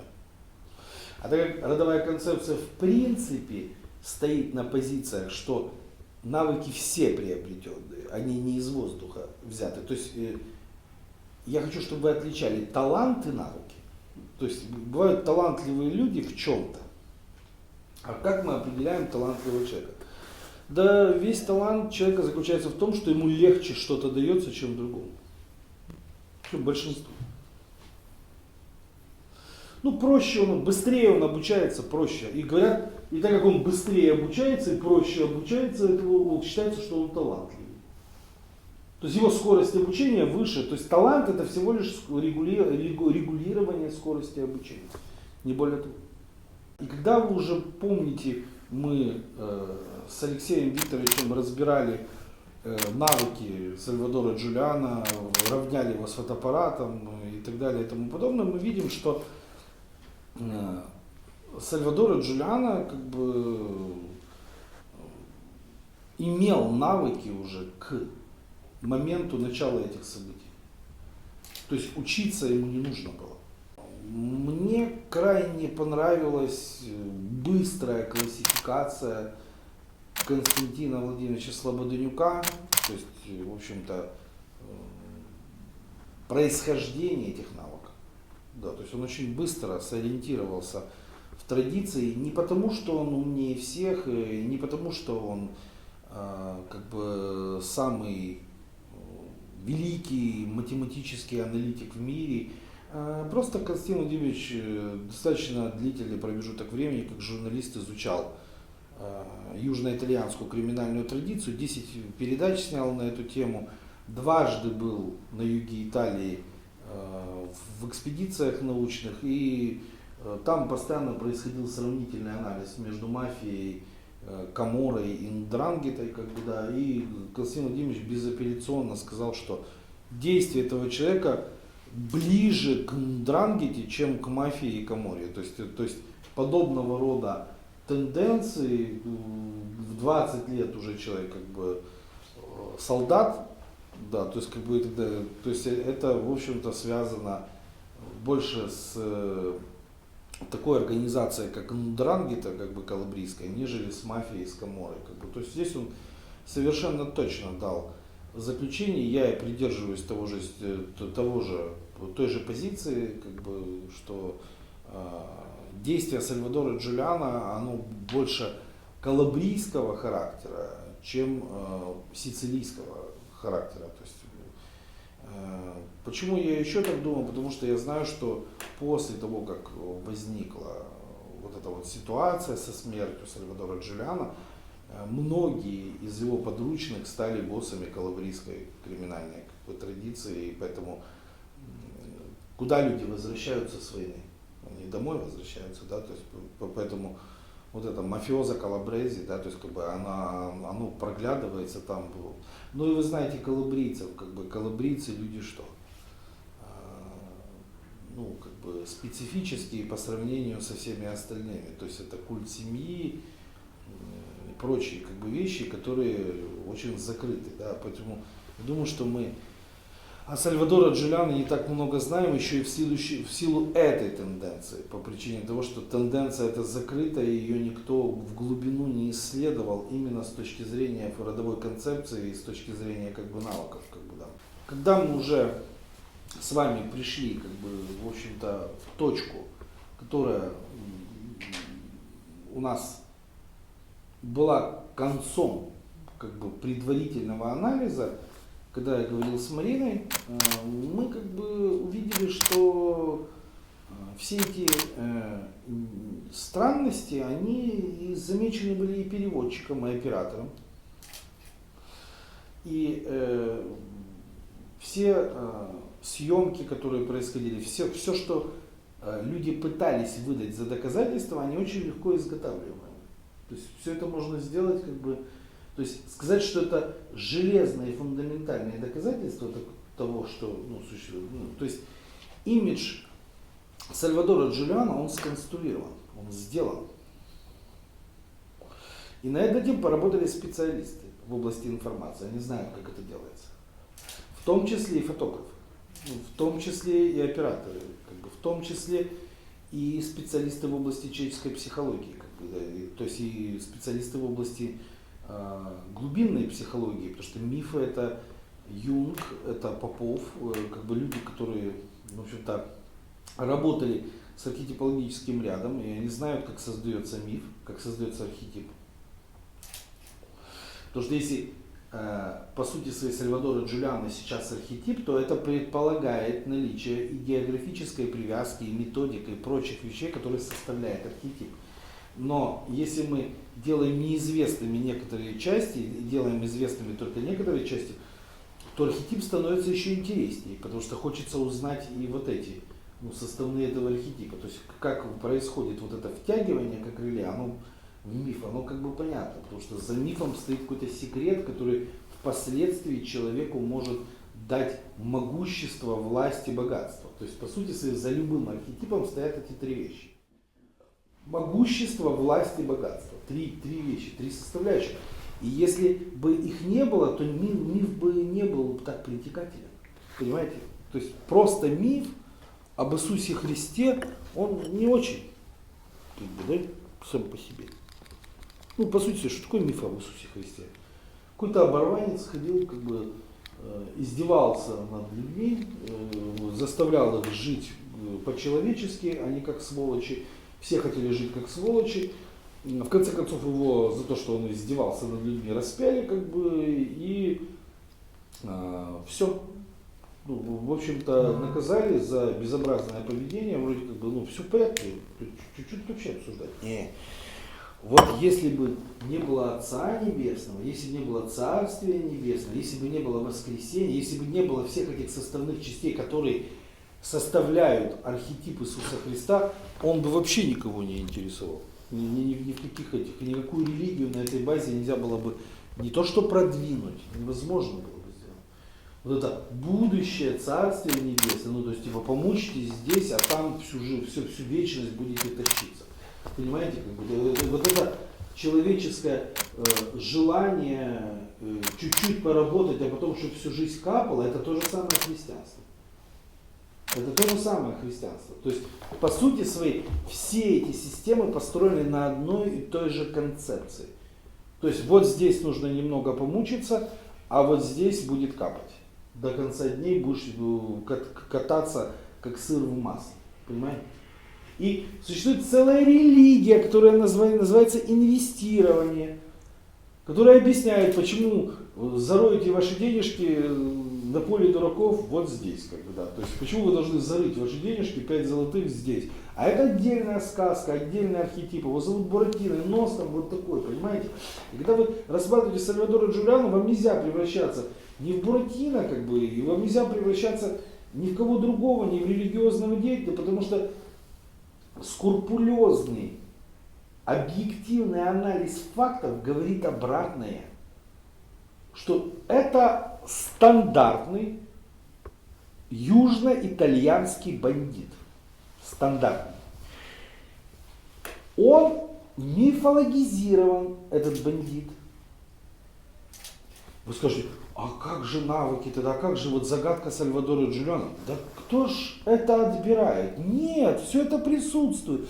Но там каждый бригант, вот этот вот, он уникален сам по себе. У него есть свои подвиги, свои наказания вот этих вот поганцев, гадов и так далее, нехороших людей, помощь беднякам. А откуда это все берется? А я вам скажу откуда. А берется это все из идеи короля Испании, короля половины мира, императора Священной Римской империи и монахов ордена францисканцев о создании справедливых людей Беати Паули в этом регионе, в Палермо. И вот этот миф Беати Паули, он намного сильнее мифа Сальвадора Джулиано. И все, что встраивается в этот миф, а вы если возьмете Сальвадора Джулиано и его банду, то они чистые Беати Паули. Они чистые Беати Паули. Это те, кто наказывает богатых, чиновников, богатеев и освобождает несчастных, бедных людей от их гнета и унижения. То есть Сальвадора Джулиано равно Беати Паули.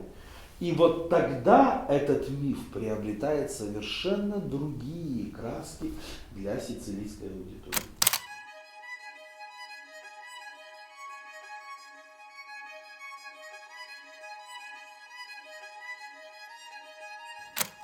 Разговор наш как бы простой и в то же время, наверное, для вас не совсем как бы простой. Как бы, да.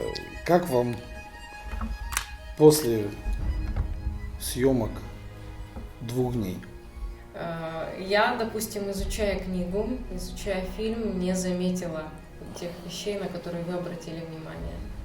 Поэтому ваше умение это все замечать, анализировать, то есть то, что большинство людей вообще в жизни не замечают и пропускают мимо. А почему так? Ну, человек видит то, что он хочет видеть, или то, что ему показывают, то есть и видит то, что он знает, и не видит того, чего не знает.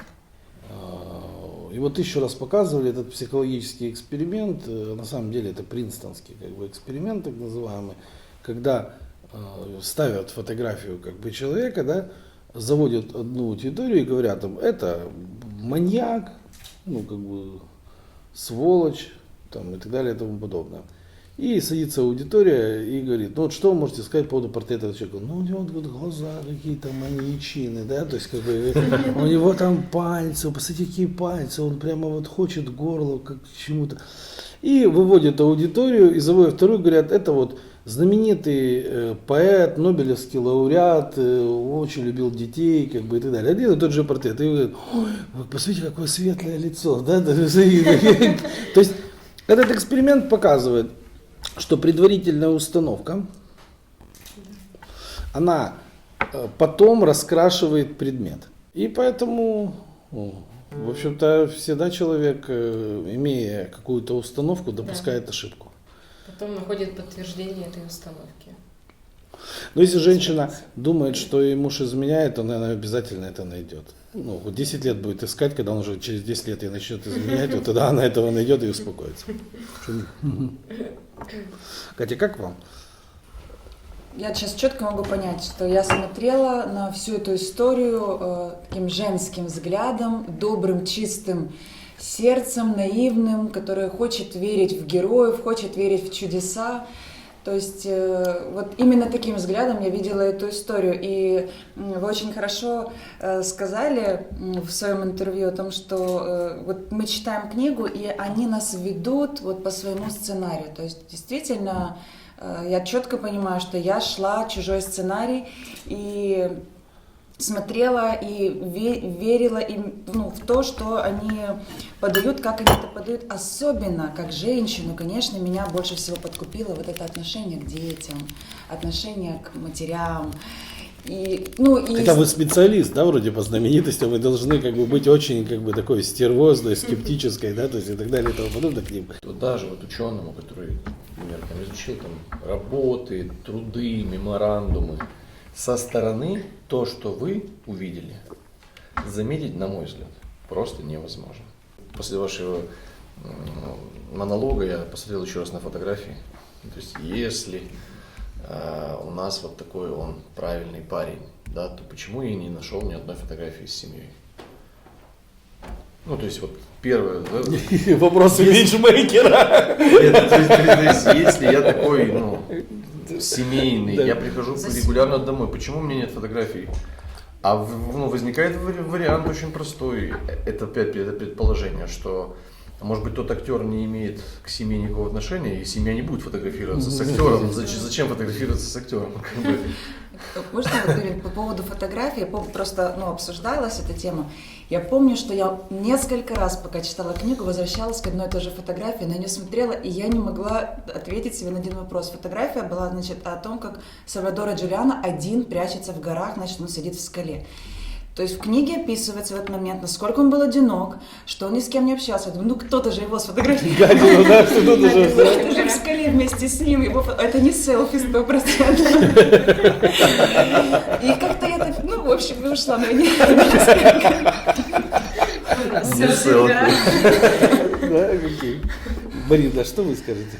Ну, когда сама книга переводилась, очень много вопросов возникало, потому что там очень много противоречий, например, о том, что у нас 7 поколений, никогда не было никаких проблем с законом. И тут же она описывает о том, что они разработали 2 системы, как полицейский точно его не схватит. Если у вас никогда не было никаких проблем с законом, откуда вы можете такие системы разработать?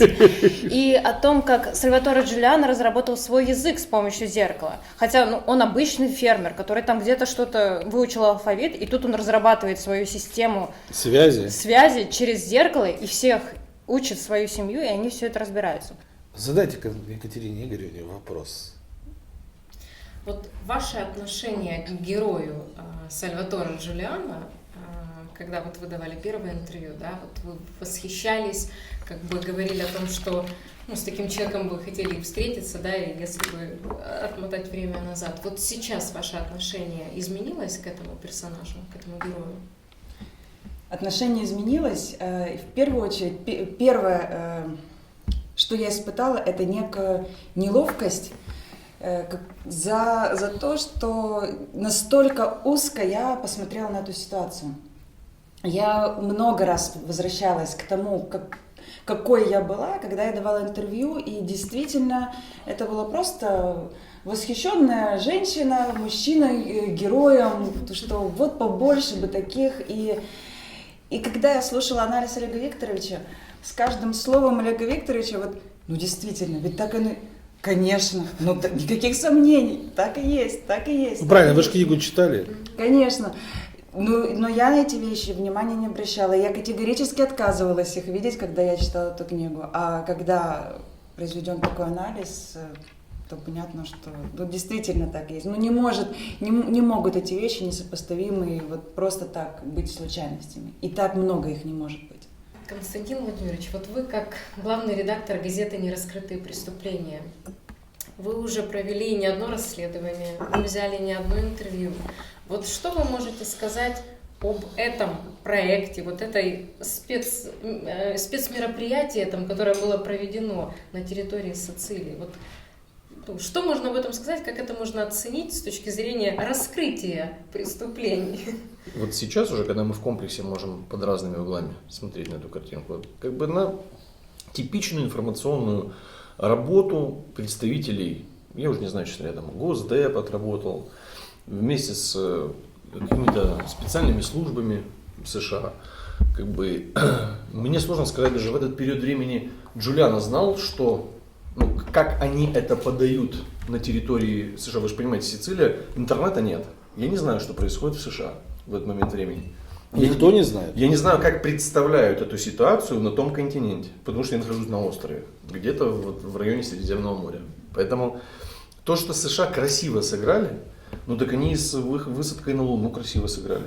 Они повторили этот подвиг буквально через 18 лет. То есть они умеют делать шоу. Меня мучит один вопрос. Мы уже много всего обсудили, мнение поменялось. Но я лично для себя... Я не хотел изменить ваше мнение. Дело вот в чем. Я не могу... Я свое высказал. И тем не менее, я не могу до сих пор себе ответить на вопрос. Он был не таким, как мы его себе представляли. Он был каким-то другим. А каким он был? Можете ответить вы, как ученый, как мудрый человек, как психолог.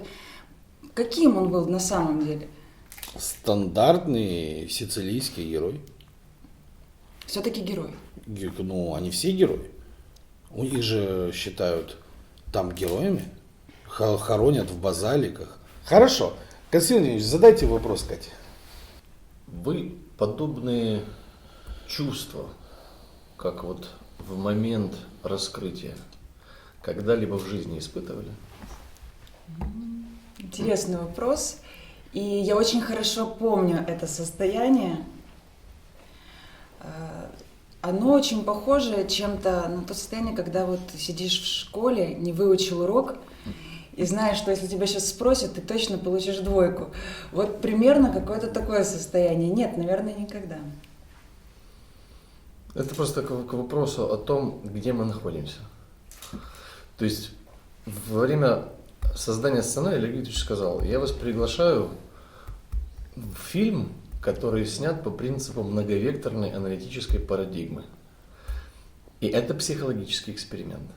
И он еще не закончился. Съемки сейчас продолжаются, и этот эксперимент над зрителями, над всеми, кто участвует в съемках, над каждым из нас. Но этот И надо мной, прежде всего, да. Да. Что ж, я же не знаю, что вы будете отвечать. Да, то есть, а мне собирать картину. Точнее, даже не мне, а Константину Владимировичу и оператору-постановщику. То есть я даже не знаю, какая... Вот мне вчера человек говорит, какой будет фильм? А я говорю, я не знаю, его даже не собираю. Я не знаю, что будет на выходе, что получится. Разрешите, вот я хотела добавить, я могу точно сформулировать вот это состояние, когда человека, попавшего в ловушку. Вот я себя чувствую человеком, который попал в ловушку. А что хотите спросите Марину? У человека, который переводит книгу, у него складывается особое отношение с книгой, безусловно, другой там глубина проникновения.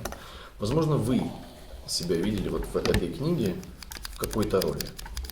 Я не могу сказать точное отождествление себя с его сестрой, но у меня было четкое такое ощущение, что вот этот Сальваторе Джулиано, он мой брат. То есть не столько, сколько я его сестра, да, а то, что он мой брат. То есть вот что-то родной такой человек, вот именно вот свой какой-то.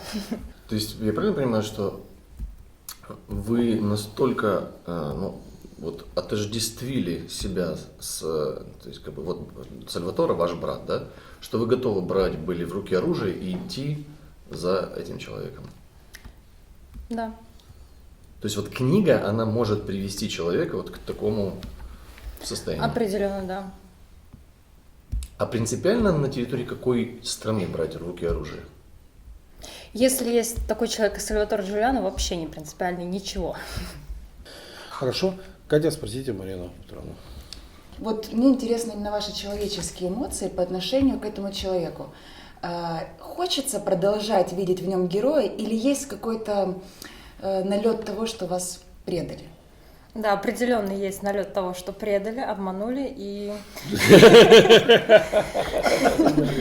что... Окрутили, обманули, да. На самом деле даже в какой-то момент было стыдно, что ты вот так вот поверил вот в эту сказку придуманную. Но с другой стороны, так тоже неправильно думать, потому что определенные факты из его жизни, они правдивы. Вы же можете думать так, как вы хотите думать. Да? То есть, как бы, это же никто не забирает. Я просто говорю, что вот факты объективно выглядят так. Ну, на самом деле еще вот есть такое, вот именно эмоция такая, будто бы было такое солнце какое-то в окне, и тут это оказалось не солнце, а кто-то кинул какой-то мячик, который взорвался и все, и упал. Но это тоже не объективно, но вот именно вот по-человечески вот такие эмоции есть. Есть, они существуют, хорошо. Тогда задайте мне вопрос, Катя.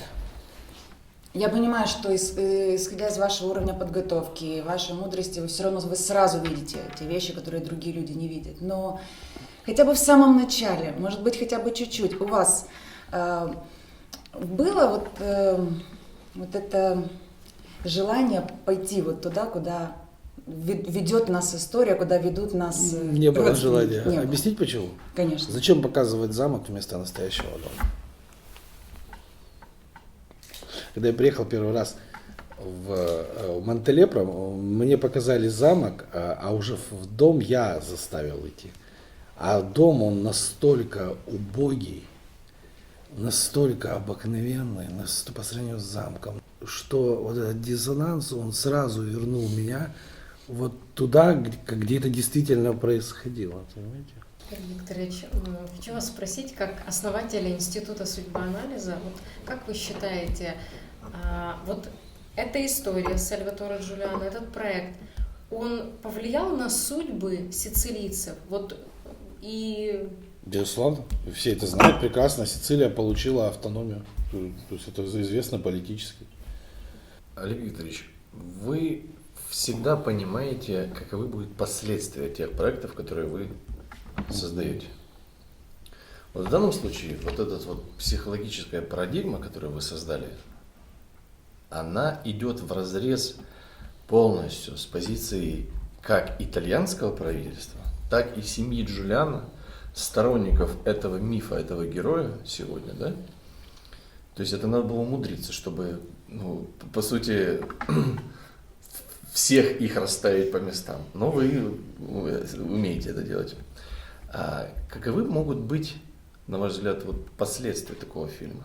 Ведь он будет переведен на итальянский язык. То есть представители итальянского правительства, которые, безусловно, есть и в друзьях у вас, и состоите в определенных деловых отношениях, и представители семьи, да, то есть вот какова будет реакция, по вашему мнению? Я думаю, никакой реакции не будет вообще. Никакой. Да, и я объясню почему. Ни одной из сторон реакция совершенно невыгодна в этой ситуации. Дело в том, что это эксперимент психологический, это не расследование, это не официальное заявление института, это не экспертиза. Олег Викторович, скажите, пожалуйста, а будет ли расследование настоящей личности Сальваторе Джулиано и действительно тех вещей, которые он сделал, и что это дало, собственно, и для Сицилии, и, может быть, для всей Италии? Нет. Ну и последний вопрос, почему? Вот как раз вы своим предыдущим вопросом ответили на этот вопрос. Не, может мы тихесенько, конечно, где-то проползем, да, но обнародовать результаты расследования даже в какой-то книге или даже в каком-то меморандуме, я считаю глупостью неимоверной, как бы, стратегически и тактически невыгодно, просто как бы и не институту это, так а зачем нам вот эта вот глобальная истерия по поводу, ты столько людей заработали денег, это нужно сейчас пьюзо макать как бы в канализационный люк и всех остальных развешать на реях. То есть, вы же понимаете прекрасно, эти люди на протяжении почти 100 лет обманывали весь мир, как бы обманывали друг друга для того, чтобы делить чьи-то деньги. И теперь я приду и скажу: ребята, что же вы творили все это время? Они скажут: Олег, да остановись, ты что, с ума сошел? Дай нам спокойно работать, не занимайся своей дранги-то. Оставь в покое.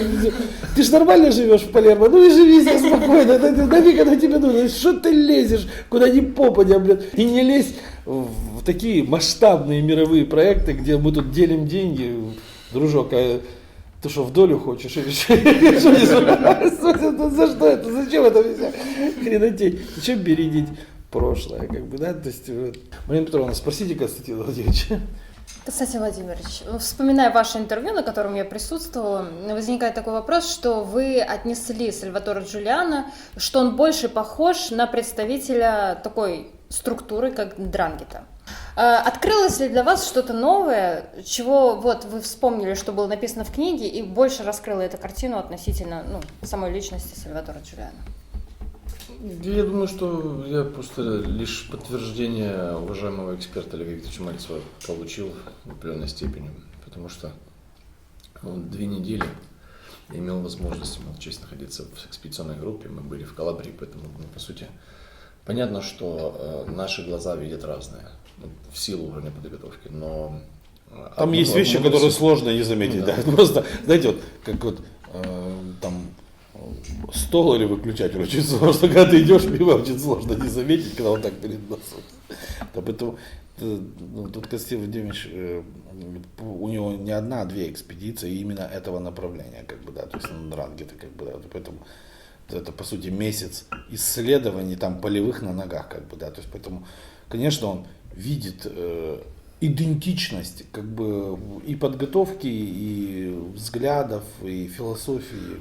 У нас просто есть хороший, я бы сказал, друг экспедиционного корпуса. Она чем-то напоминает сестру, описанную даже в этой книге со всеми этими преломлениями и искажениями. Я имя не буду говорить этого человека, этот человек живет в Афиме Фреда, там, на горе, в старом заброшенном городе, где живет сегодня всего лишь... Ничего себе заброшенный, хрена он не заброшен. Я преуменьшаю, специально, чтобы никто туда не ехал, не обращал внимания на это место. И этот человек, у меня нет сомнений, что при таких событиях, которые описаны были в книге, она бы действовала именно таким способом.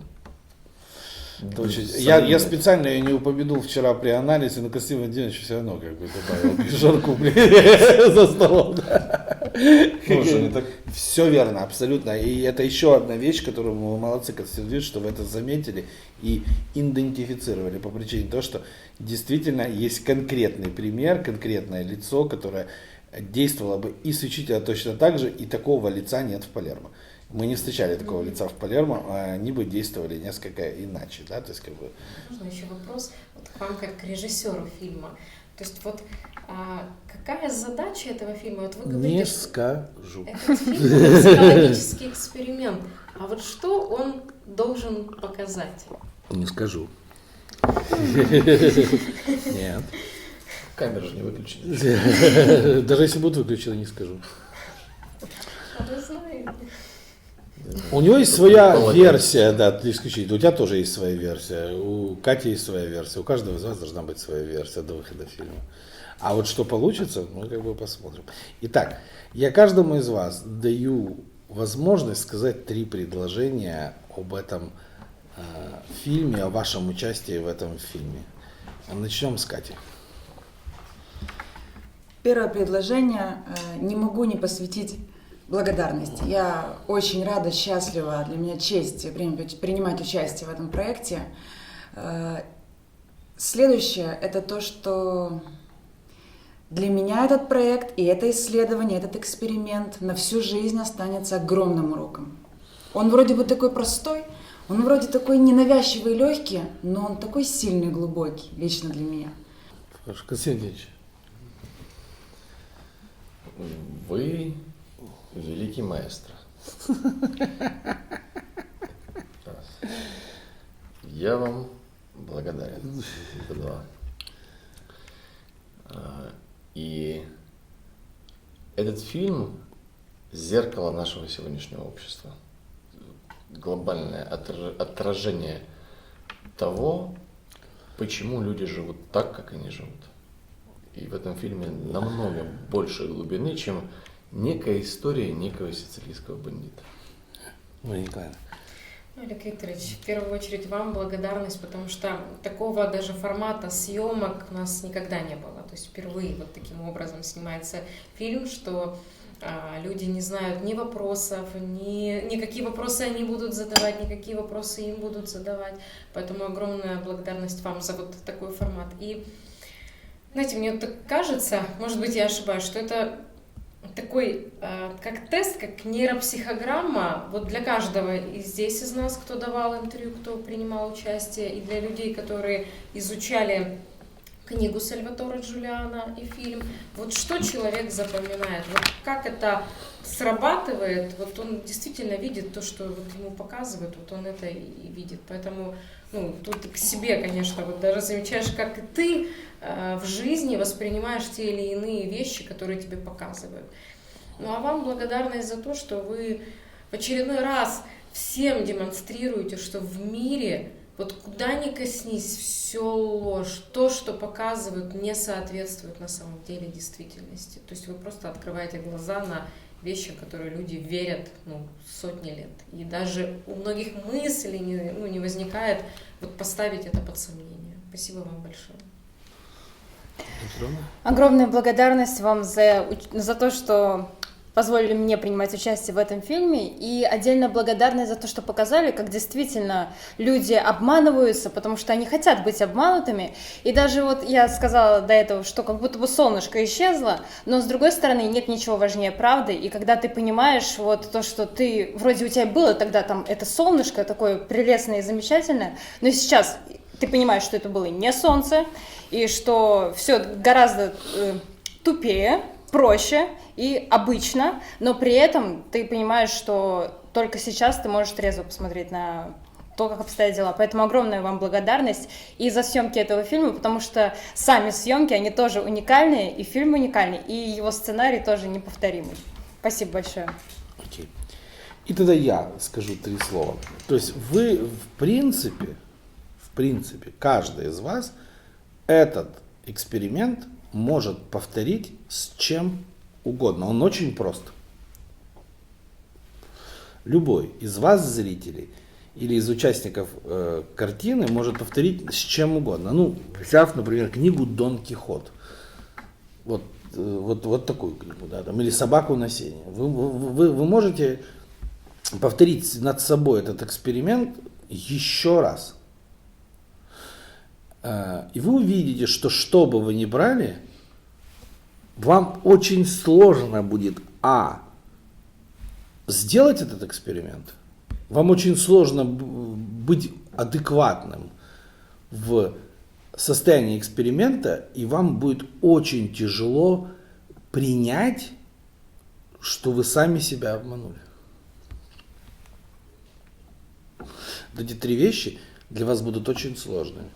Хотя на самом деле эксперимент очень простой. Ну что тут, прочитать книгу, дать оценку тому, что там написано, вот, на базе того, что какой-то человек бы вас поспрашивал, что вы думаете об этом. А еще, знаете, представьте себя в виде режиссера этого фильма. Вот как бы вы восприняли предложение о том, чтобы стать режиссером фильма с подобным сценарием. Вот это очень интересно.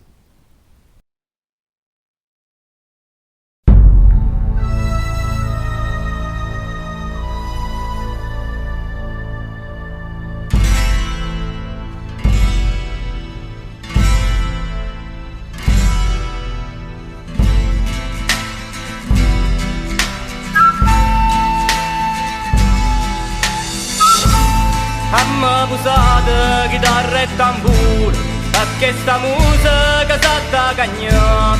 Dimmi brigante, facimmi paura, e che scoppetta, volimmo cantare, e che scoppetta, volimmo cantare.